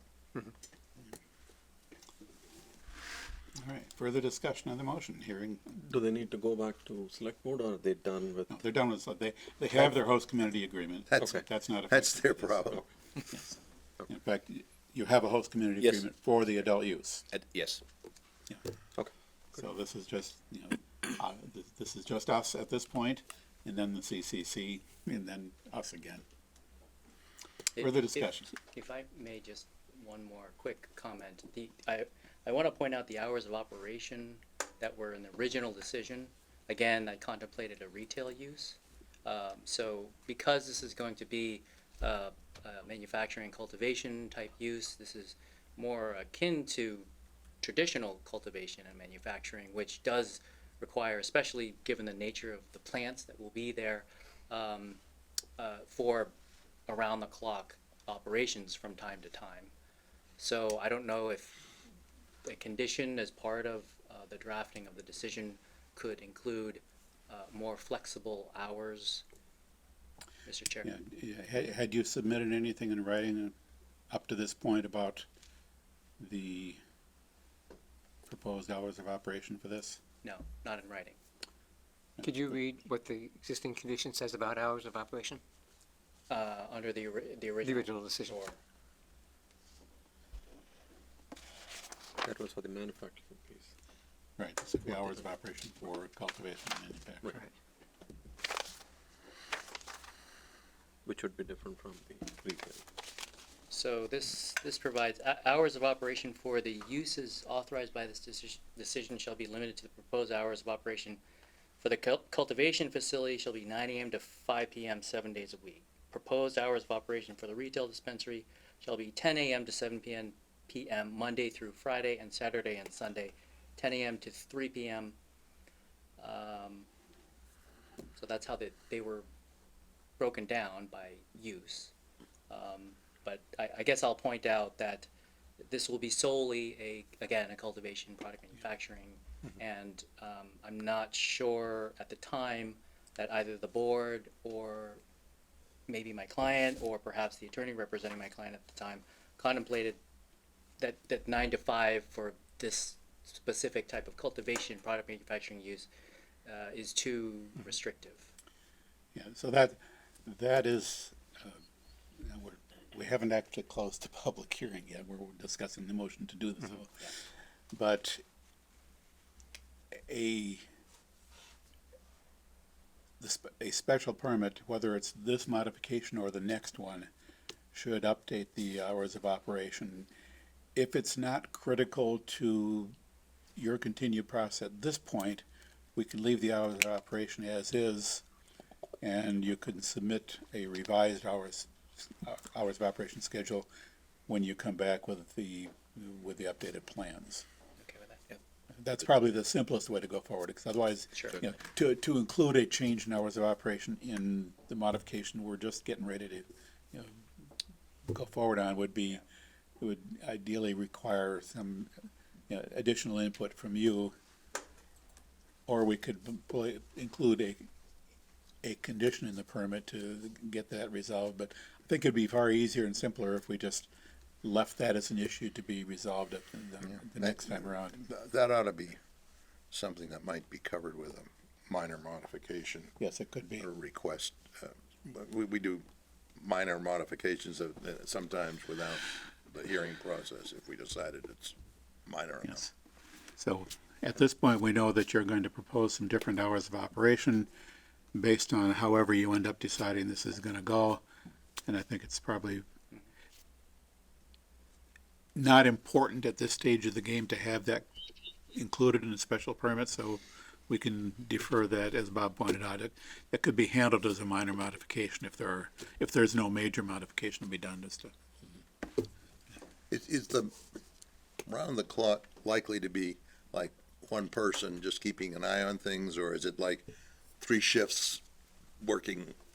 No, any process or actual manufacturing is done during daylight hours. At night, there's cultivators there, and maybe that's made up of 2 or 3 person and a security person. Just keeping an eye on things. And really. deliveries, are those during the day or do they happen at night as well? Nope, they just they would happen early in the morning and later in the evening, typically. Yeah, my client is, I believe there's a specific provision with respect to distribution in your bylaws, so my client would comply with that requirement. Quick question, procedurally, do I vote on this? If we no, the closing, we can close without having to have his vote. You have a quorum without, Right, we have, Okay. right, We only need a quorum to close the hearing. right, we only need, when it comes to deliberating on the decision, Then, you would be eligible to vote, Well, if if Justin does not mullen into it. I think I remember Justin saying he intends to mullen into it. But, yeah, that's where it would come in, Yeah.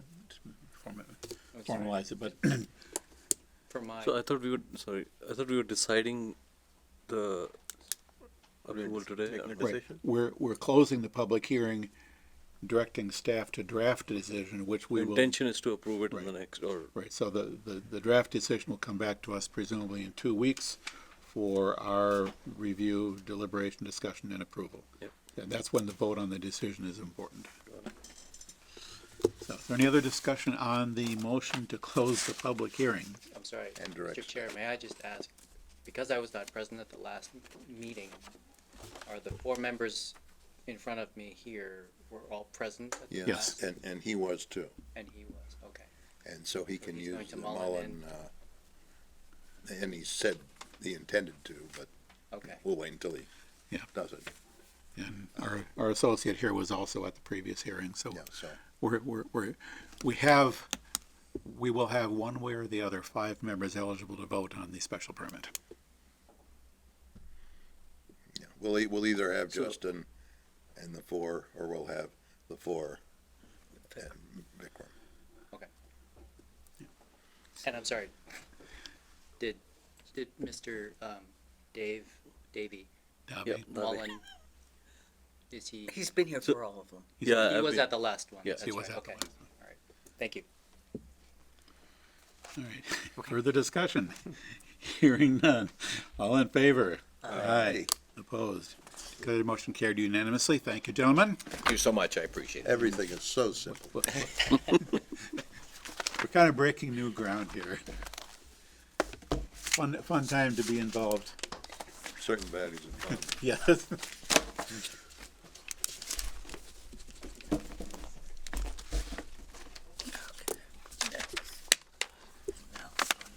We have one more public hearing, a continuation of the major residential special permit and preliminary plan approval at 124R North Street, 73R Old Westboro Road, 4 Village Lane, and 25 Magnolia Lane.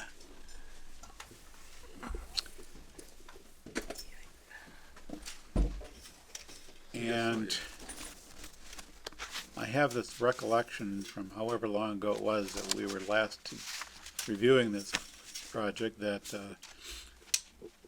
the project was before the Conservation Commission and looking to complete some work with the Conservation Commission before we picked up on the review here. So where are we at today? Yes, so for the record again, Eli Lano from Mayor Antonellis, Jackowitz, and Haranis, joined by Vito Colonna, who is the project engineer, and Scott Goddard, who is the owner of the property. Yes, we were in front of Concom.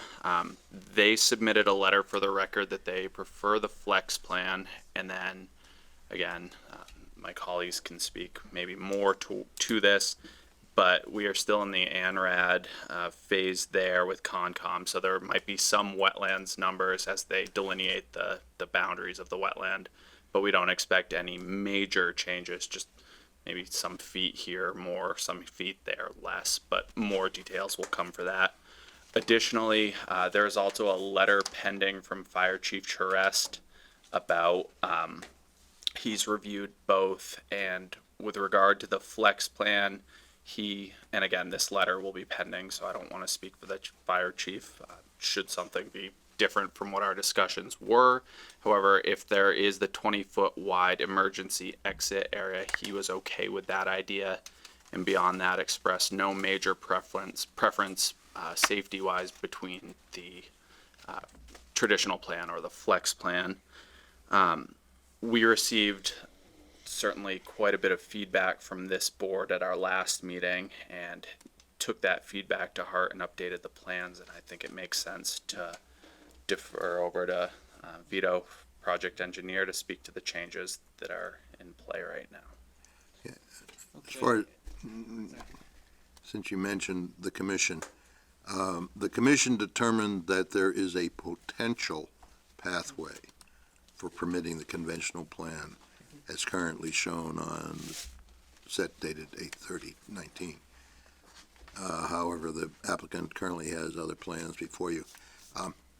This isn't the same as telling me that your plan, your conventional plan, is approvable at this point. It says a potential pathway. So that's central to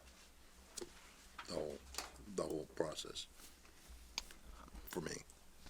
I think, yeah, we don't dispute that more information is required and that we are still working with the Conservation Commission closely, again, with the resource area delineation. Because we had left here sort of like, we need to hear from the Conservation Commission that something is approvable for conventional before we can really go through the flex, the bylaw. And, okay, I think we agree that what you've gotten so far isn't really everything that we need, or I need. All right, we can have additional discussion with conservation, try to get that letter kind of tightened up, language changed a little bit. Well, More. I want them to determine, Yeah, I think we understand what you're asking for, Mr. Hasner. And then through that ANRAD process too, they did complete the peer review, just so you know where they exactly are in the process. So they did have, site walks, and the peer review is completed. There were a couple changes to the flags, so they'll still need to be certainly located and get on the plan. But there wasn't anything major that would really impact the layout or anything of the final design. so at least that step is been completed. So one other item that was kind of discussed about a little bit last time was the need for a traffic report. So we have discussed and contracted with a traffic engineer, Bristol Traffic. He's worked in town before. So he's been working on developing a scope for the study, and I think we have that nailed down, so that now he's gonna move forward with the full study, and get that to the board as soon as we can. But that is in the works. We don't have anything, tonight to present on traffic, but just so you know, it is, in the process, getting completed. And then the plans themselves, there aren't too many major changes. We did make the revisions to Graves's initial Can I have review letter. Can you move that over on this Yeah, sure. side so we can see it? So the review comments, we did all the changes. The main impact was one of the lots, we lost one of the lots in the flexible development layout, so it was 37, now it's 36. I think we talked about that last time, just briefly. Other than that, there weren't any major, wholesale changes to the plans or anything like that. It's relatively minor notations and stuff like that. Let's see. Do we have the revised plan submitted to us?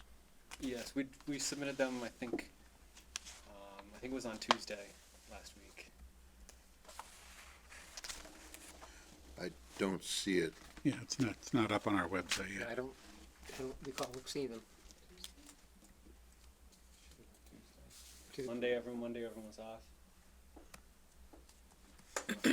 Yeah. Yes, I think we dropped. I know, yeah, I didn't see them on the website, but. Yeah, and your plans are like PDF, not scan, What is it? not my thing. We look at these on computer screens now, so sometimes we still get scanned plans, which Okay. are You'd prefer. not terribly viable. Okay, because yeah, we never know what preference is. Some people like them scanned with the stamp on it. Some people want it just digitally, just straight from the computer. If you'd rather them straight from the computer, we can make them that way. For viewing purposes, it's better to get them straight from the computer Yeah, because we can do that. From then you now can, on. you can zoom in and Yeah, things everything's don't get crisp. fuzzy. Yeah, You can zoom in right on the. is that, do you deliver those as PDF or something else? Usually it's a PDF. Yeah, because PDF, a non-scanned PDF. You Yeah. can have either, Yep. We can do it that way. yeah, I think that's beneficial. And no issue without a wet ink stamp signature. As long as the You paper have to, copies come in. somehow you have to cover that base before we get done. Right. Yeah, they need to be stamped in order to be full plans. But for online review, Yes, it's correct. helpful to have. Right. There are electronic stamps that some boards actually use. Yeah. Wait a minute. This is the 21st I mean, century. as long Yeah. as they're not. We're only in the Paper copy, 21st then century. That's fine. Okay, thank you.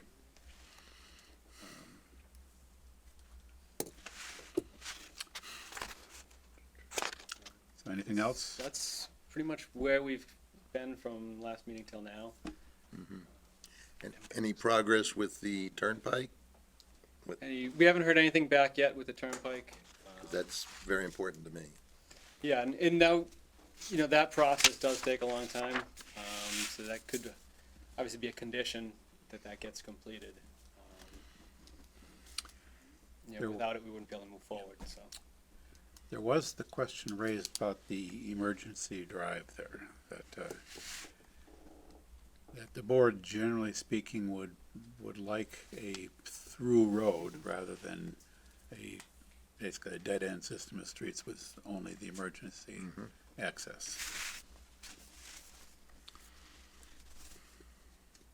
I think there was some concern locally that would end up being used as a through road and a potential cut through. The fire department It's hard was to, okay with this, but hard to see that being particularly attractive as a cut through. It's gonna be the same distance to over there, whichever whether you go through Axtell, or, through the subdivision. Yeah, right now that, the width of that is 33 feet wide. Yeah, And that's the reason. That's a problem. Well, we understand that, but I feel strongly about lengths of dead-end roads, so.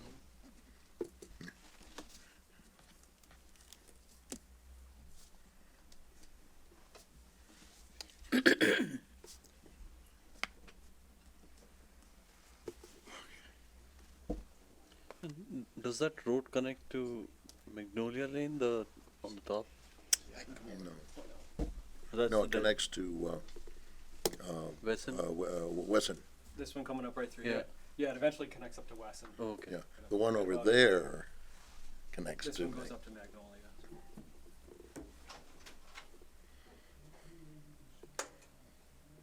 You know, can't you just get another? Probably not. Oh, get an extra length of, extra width on this all the way through. It's off of your drawing where that problem comes in. Yeah, this one right up in here. Yeah, we have it on a different sheet just because it wouldn't fit all in one. Yeah. But yeah, this goes up, there's a easement that runs up through there, and this is land owned by the association for Magnolia Drive. Mm-hmm. I think it's their open space area. But how about on the other side? This would be several landowners as you're going up and through. Well, all you need is, Would be this one right you need, what, 17 feet plus.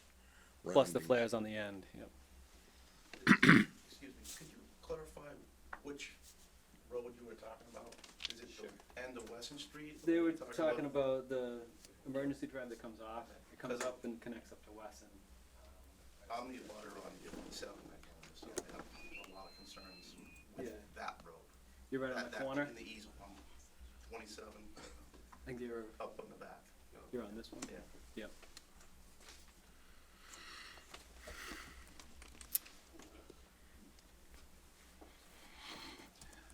So, I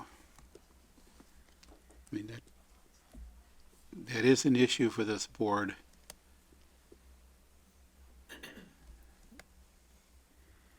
Any, any comments on that, or any other questions or comments on the board at this moment? Question is, we are still waiting for a final discussion or decision from conservation. What is the Well, next? that's one of the things we're waiting for. Okay, and then we haven't seen the revised plan.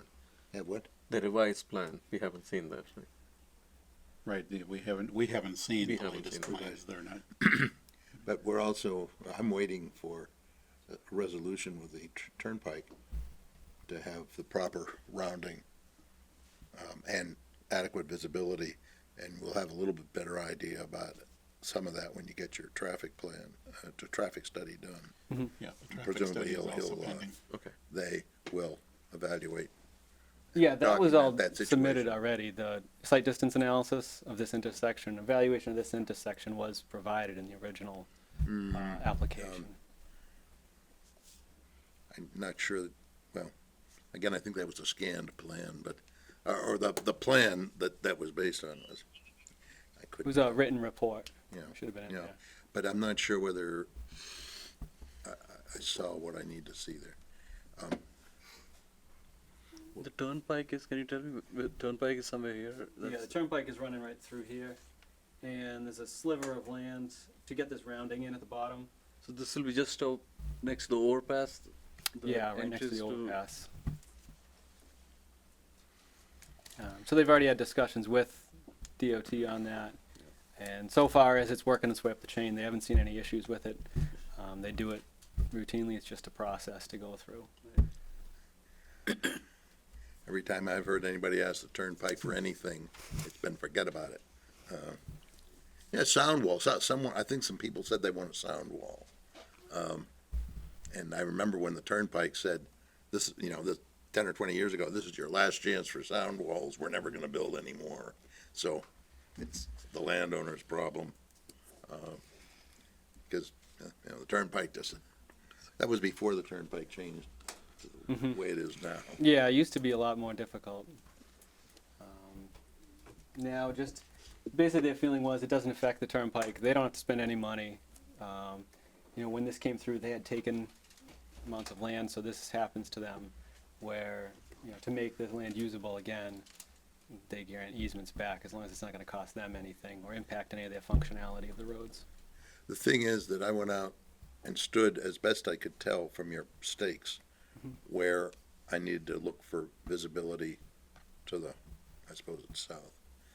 And it wasn't there partly because of the abutment, the bridge abutment. And that's not going anywhere. Yeah, that was a lot of the discussion in that site distance analysis that was submitted. And we tried to set up a site walk to just evaluate that with the board or anyone who else wanted to be there. We were told that that wasn't something that you were looking for at this time. Well, we could do that, try to set that up again. We tried to go do that before. depending on how long this goes, maybe when it's warmer. I don't know if that's something you want to do sooner than later. Just trying to get items We probably should see. nailed down so we can start, working on. We should probably hear from the traffic study as the next step. And then see how much that covers it. Anything else at the moment from the board? Is there anybody from the public care to speak to this or ask questions? If so, come up to the podium so that the audience at home can hear you. Hello again. I'm Amy Simpson from 148 North Street. I just had a few things. As last we left it, we talked about the school impact and that the ratio was a generic 0.33 student per household. So I did submit the latest report, the NESDC report that was provided to Jay Cummings, the superintendent, which is the study of the future of the population of Grafton. So I asked that that's reviewed and taken into consideration. Did that show up on our? Yes, Yeah, that's on the there site. on the website. That is online. I looked at that some I today. saw that this afternoon. Imagine that we updated our. Yeah, So I don't think that they have it. We updated the report to the numbers that you had recommended, 1.5 students per. So That was took with that package, but there's something going on with. Right, so the package you've submitted, all the documents you've submitted recently will eventually be Yeah. available for us to review. Yeah, so we did update them to That's the the plan. numbers you had requested. Yeah, so 1.5 1.5 students, students per household. That's the number the board had recommended the last meeting. The numbers are all. Is that okay? We're with this $6 million override this spring, we're hearing a lot of talk about such things. Absolutely. And I don't know necessarily that the conversation in the last meeting was that it was 1.5 was the number to use. That was just that the number that was utilized was low and there was no determined number at that point, and that the study would be the follow-up. These are 5-bedroom homes. They Are we could that be, far? but I think right now we planned them on 4s. So, I mean, I still feel that that's low, but beside the point. So, my next thing is that there's been no address of a sound wall, which was one of my items that I had brought up. So I just want to make sure that that makes the items that we're talking about. And then my last thing is that the roads, we all know, after even Magnolia Farm was created, all the roads get beaten up from all the heavy trucks and construction. So there's been no addressing as to the after the fact of what's going to happen with the roads and who's responsible for repairing those. And my understanding was there was a moratorium on North Street after we put in the water. So I don't know what happens with that. And then lastly, the site distance report that was submitted, I did read it and it did not specifically address the issue leaving the North Street entrance. It was a very generic document that was not catered to this specific project. And I'm not sure whether there were detailed drawings. There's no. Yeah. That's all. Thank you. Thank you. Any other comments or questions from the public? So anything else from the board at this point? Clearly, because we're there is additional information waiting to be submitted or waiting to be visible to the board, having already been submitted in some fashion. We're obviously not looking at closing tonight, we're looking at a continuation. Yes, sir. You know, you've got a traffic study underway. Details typically remaining to be ironed out with conservation. You're not anticipating any major impacts from that, but still details to be worked out. We have some questions about sight distance at the intersection there. And we have a question about the length of the dead-end street that's proposed here. And I don't remember off the top of my head, having not reviewed the documentation recently, whether we have figures in there for the currently proposed length of up to the dead end, not including the Yeah, it's on one of the plan sheets. yeah, It shows the probably full there length out because there. there would have to be a waiver request involved there. 'Cause I don't think we would count an emergency access drive as a street that turns this into a through street. Yeah, I think a waiver request is in front of you. So just, it's probably the magnitude of the required waiver is probably more than the board has traditionally considered granting. Because we'd So be we- looking at that cul-de-sac as dead end starting from North Street, Right, we would be measuring from North Street up to the, second. the end of the topmost bulb there at the end of the cul-de-sac. That would be the dead end street length. Yeah, it's about, I think on that, it's 2,100 feet. 500. And that's compared to a limit of 500, Right. so. Sometimes waived to as high as 599. So you also want to measure and keep in the dialogue the distance from North Street to the other cul-de-sac. It's less, I'm sure, but Yep. they're both numbers that are. If it were possible to make the currently proposed emergency street into a through street, that would leave the project with only one relatively short dead end. Which I think that in the interest of getting the project approved, you really need to seriously look at how you can make that a through street. People in neighborhoods typically don't like to see a through street because of the potential for additional traffic. In a case like this, it may turn out that there's very little potential for the for the road to be used as a shortcut. And that's a consideration, practical considerations in terms of easement widths and whether it's even possible to build that is a whole nother question. But, it really needs to be looked at because as proposed here, it's not likely that the board is going to approve this. I don't know for sure until we actually come to closing the hearing and making a decision, but this is, I can't think of an instance that the board has approved a dead-end waiver of this magnitude. I guess, and then the other question would be on the conventional layout, because that's the other option, basically. Yeah. Has there been any, review on that, any issues that we need to be looking at for that? If we end up kind of backing down into that scenario, Do you have it there? really preferable for most. Yeah, the conventional layout does not seem to have a dead-end issue. It's got one dead end included, and I don't. Right, and that's conforming. Is it only 500 feet? It's 500. Yeah. So that doesn't have the dead-end street issue. It does have wetland crossing issues. Yes. And while conservation has said that there is a potential path to approve that, something with a little bit more confidence would be helpful. Okay. And, Even an explanation of what that path is. Yeah.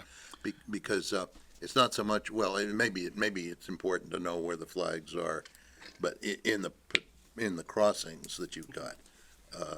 But the design of the crossing and the slopes you needed and whatnot are challenging. Yep, and of course, this, with one end of the street coming out on Magnolia Lane, this will invite some opposition from the Magnolia Farms residents. Yes, this is not necessarily a preferred route. It Yeah. would be more towards the flexible, obviously. Yep. So it's not really easy either way. There are issues either way. I understand that. You're trying to get a feel for which way the board, is leaning towards, which plan, Well, you would prefer. But both plans are not ready for prime time yet. Question for the board. So Scott Goddard, with respect to the flex, there's in a lot of towns there's a rationale for dead end lengths. So things that drive the concern of that, right? What is the driving interests in Grafton, according to this board, of the It's been the 500 policy foot of the length? town for as long as anyone can remember. Right. And it's the policy. Right. And it's the rule that your application is under. Understood. Yep. It's been invoked many times. It's Understood. I'm wondering what the interest that drives the length is.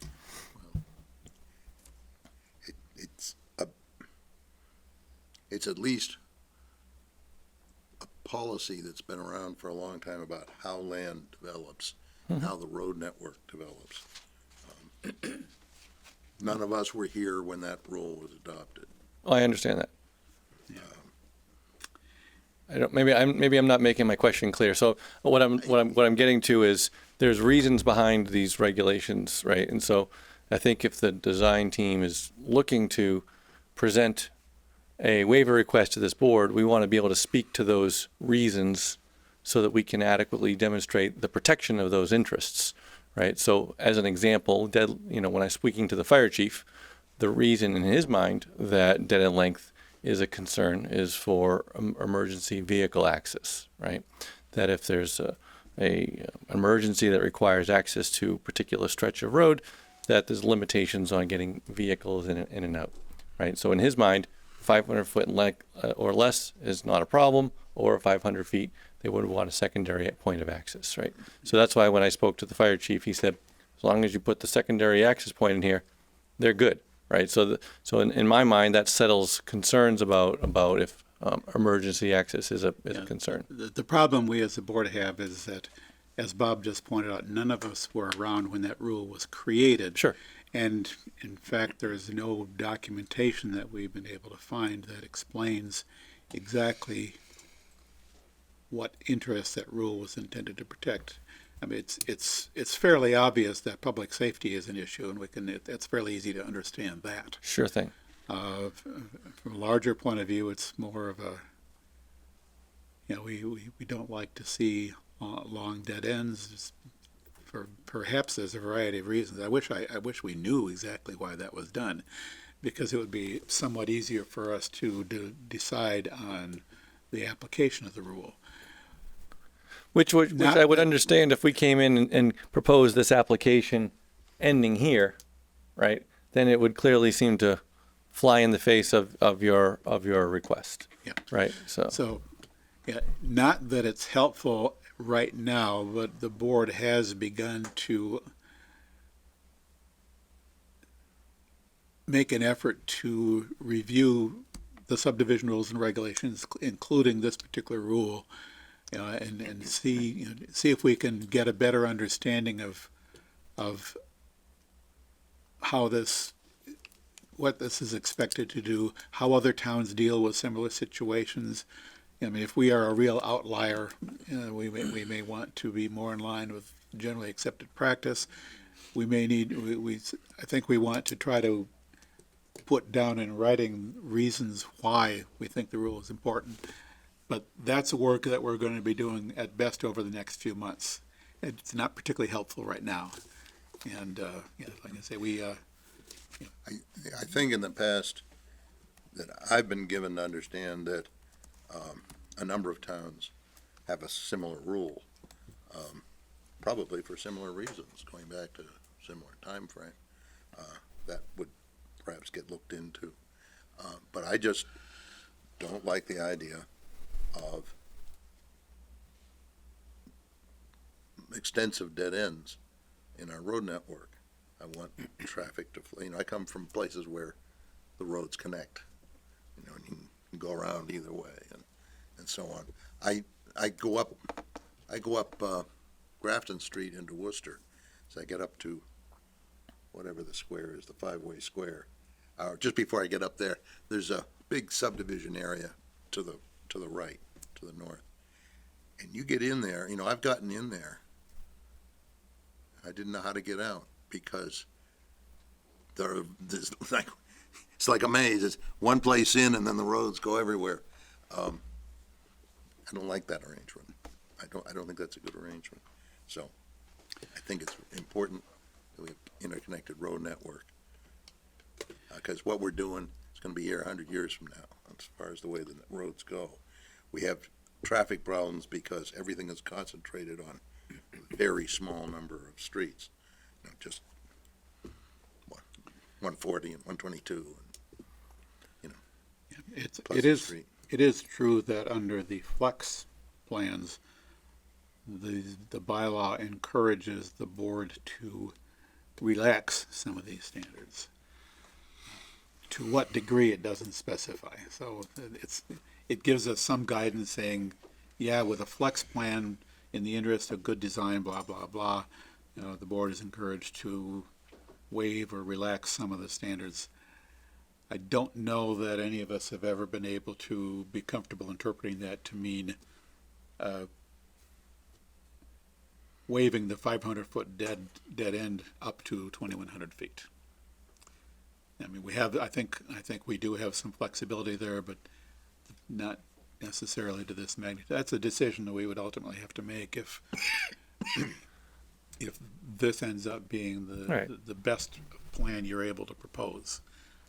Well, we'd like to, we're here to try to help make you comfortable with that, right? So that's why we're doing the things that are requested of the board, knowing that they're not for no, to no end, right? I mean, there's a reason why these studies and such are expensive and time consuming, and I would like to think that we're doing them for a reason, with a goal in mind.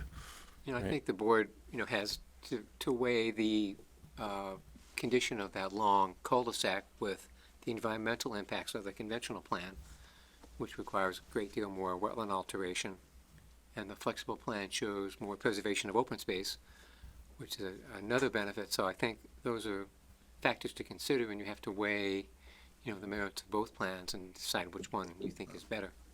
Let's see what Concom says about the environmental impact.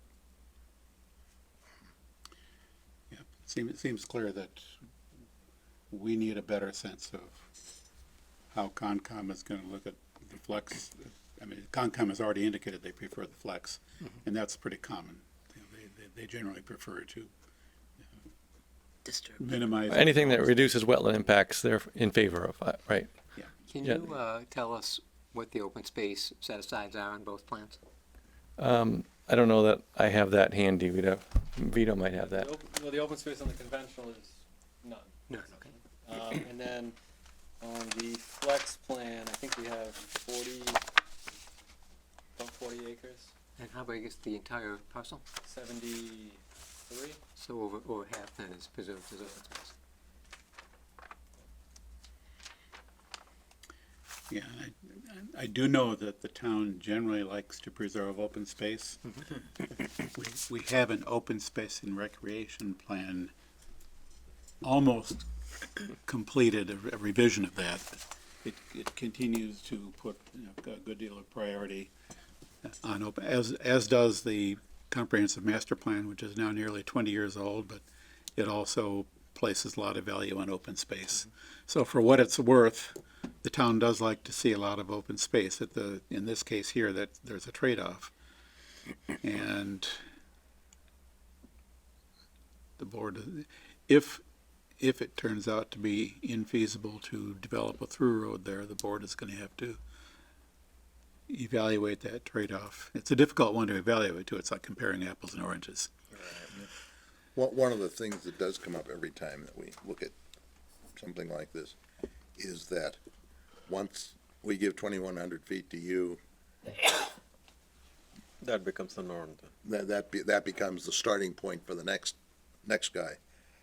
And as much as we say no, and as much as we say, well, you know, we have special reasons in this case, I've had the experience of losing because somebody else had gotten more before. So that's a, Yeah, I mean, everyone is unique, like you say, you know. I don't know if you'll have another one comes in that's gonna have 40 acres of open space and secondary emergency access, meet all the same type of conditions, but I understand you're setting precedent concern. But not legal precedent. and this is a Right. huge So is there anything else we can productively say at this point? We probably don't need to be repeating what we've already said at this point. no. We kind of, I think you guys have a pretty good understanding of where the project sits right now with us and Yeah. Yeah. what you're gonna be going away and doing. Concom, traffic, and the dead end. I just have one other question. Is there any public water supply, are there water mains through this development? Yeah, we'd have water looped through.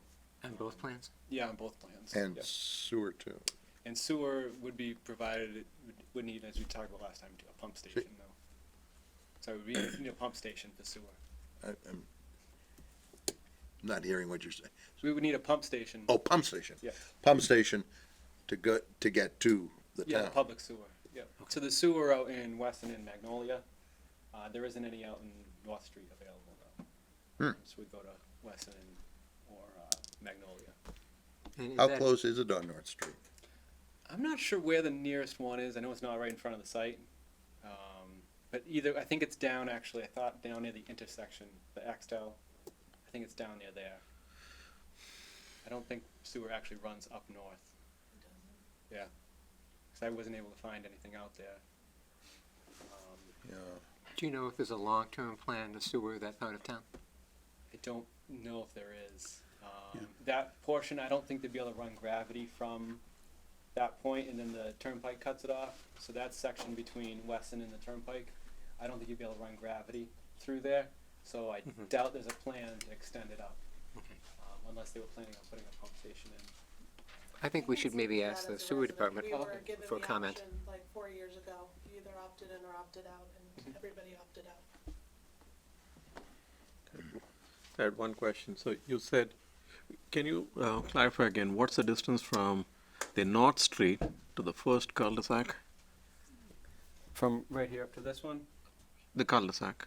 Yeah, we're Well, at to 12 the end of the cul-de-sac? End of the All right, cul-de-sac. we're 1,200 here, and then this is 400 and change, so 440 or 30 to the end. So there. that's 16, so that's, Yeah, 1600. 1600. I thought you said 1600 500. That's why I was confused. Excuse me, just one more. Which plan are you referencing? Oh. I don't know. what- Sorry, I can't see which one. That's the other plan. I don't know if you wanna- I couldn't see what's on the screen. So he was asking how long to this point right here. So this is 1,200, and then that's another 400. So, yeah. So it's not, I heard 500 and I thought that was what it was, and it didn't look like 500. So it is varying between 1,600 to 2,100. Those are the two. Mm-hmm. Okay. Okay. So the dead end isn't measured from the split in this town's bylaws? No, it's. No, it's considered, any road or system of roads. you could have an arbitrarily complex road network internally to a subdivision with a single point of connection to a public way, and that, Okay. we consider that a dead end. Yeah, even a loop, Alright. like if it's connected back, it wouldn't Yeah. be a. Right. Interesting. In those cases, how do you resolve exactly where to measure to? And I always say the furthest point, because we've had some cases like that. Thank you for clarifying. Some not too long ago, but some Yes. quite a long time ago. Where the cul-de-sac was too long and it ended up a 40B, which is still troubled, by the way. No end in that one. Anyway, I think we're looking, obviously, I know we're looking at a continuation. The question will be the date to which this is to be continued. And that's really up to you as to how long you think it's gonna take to do the work that you need to do to be ready for the next hearing. And take into consideration that any updated documents you produce should be available here in the office a week or so before the hearing. All right. What, We'll give you as much time as you So- feel you need. do we have So- dates that we could, There's a March and then April 13th. Yeah, it's Yeah, we've got dates in March, the 9th and the 23rd, and in April, the 13th and the 27th. the second one in March? I think that seems like we should be able to get back in touch with Concom. Like we said, we've already contracted with a traffic engineer, so that should be underway. Would it be all right with the board to do the second date in March? March 23rd? Unless our March 23rd calendar is already full, and I don't think it is. March 23rd would be good. All right. So with that in mind, I think I see the applicant in the process of filling out a written request. I move that we grant the applicant's written request to continue the hearing until March 23rd. March 23rd at 7:30. Thank the board again. Moved and seconded. Any discussion on the motion?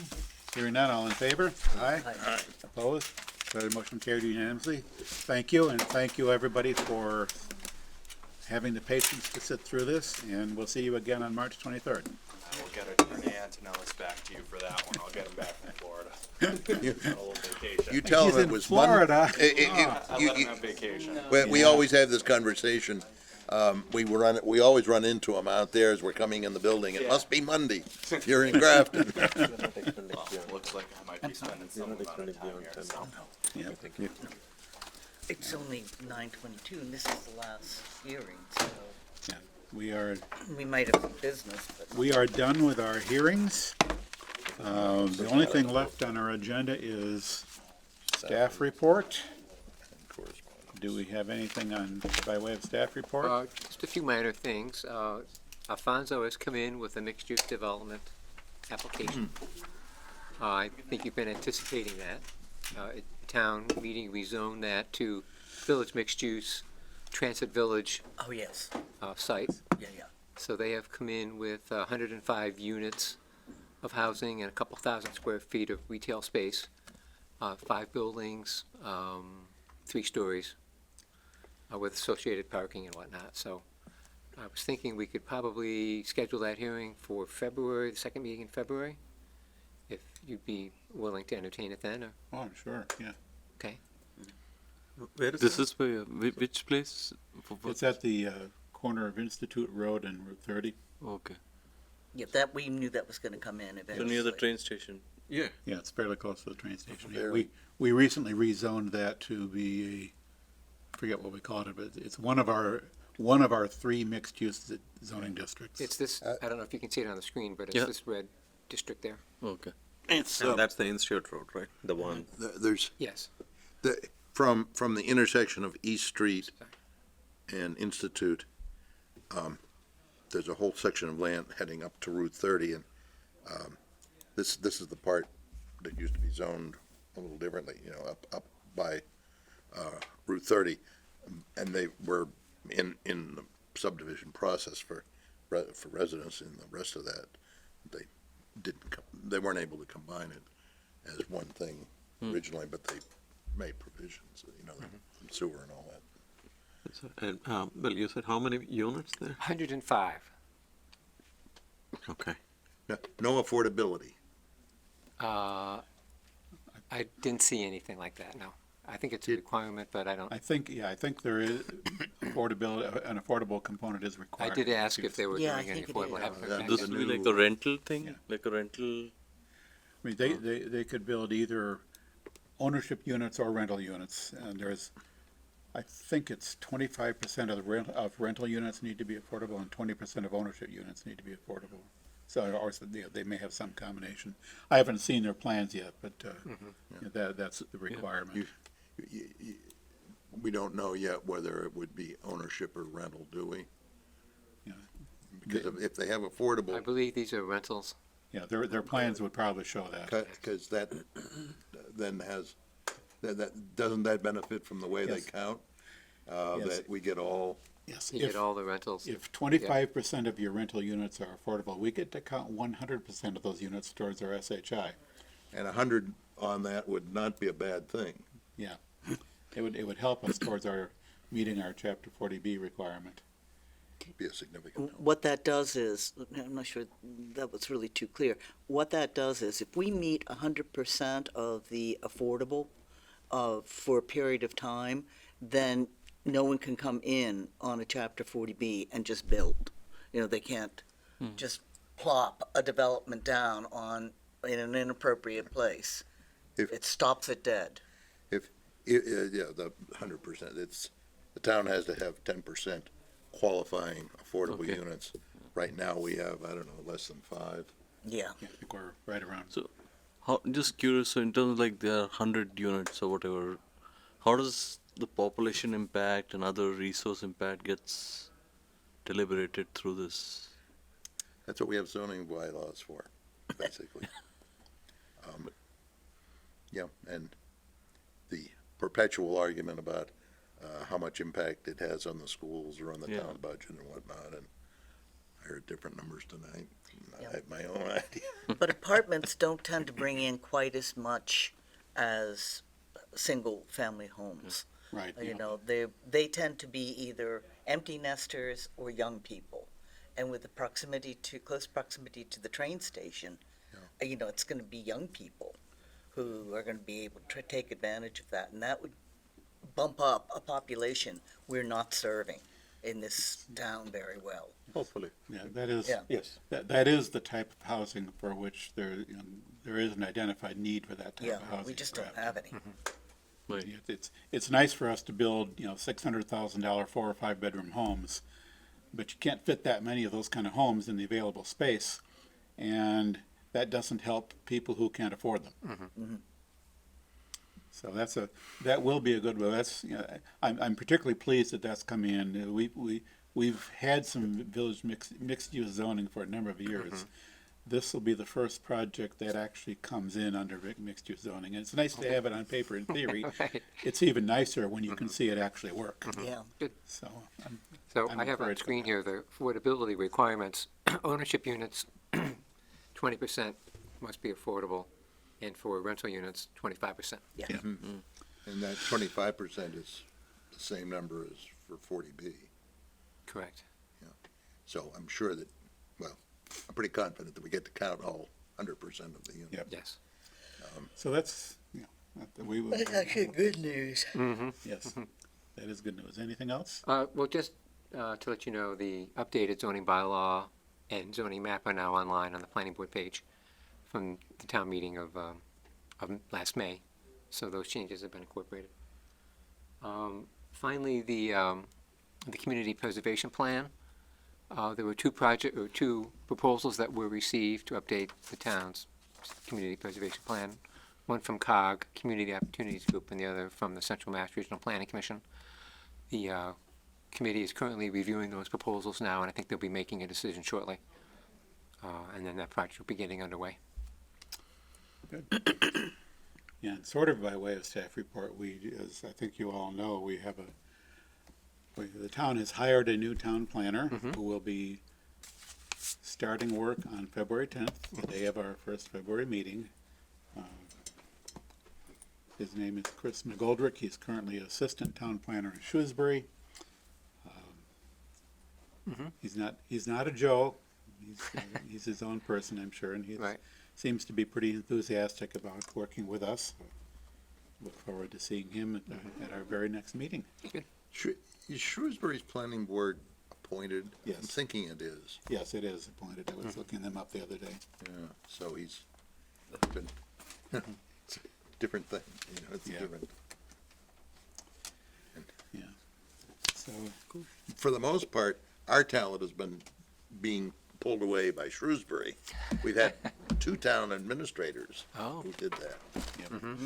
At first. And maybe some others. But anyway, So we're taking back, I remember, yeah. in a sense. Okay.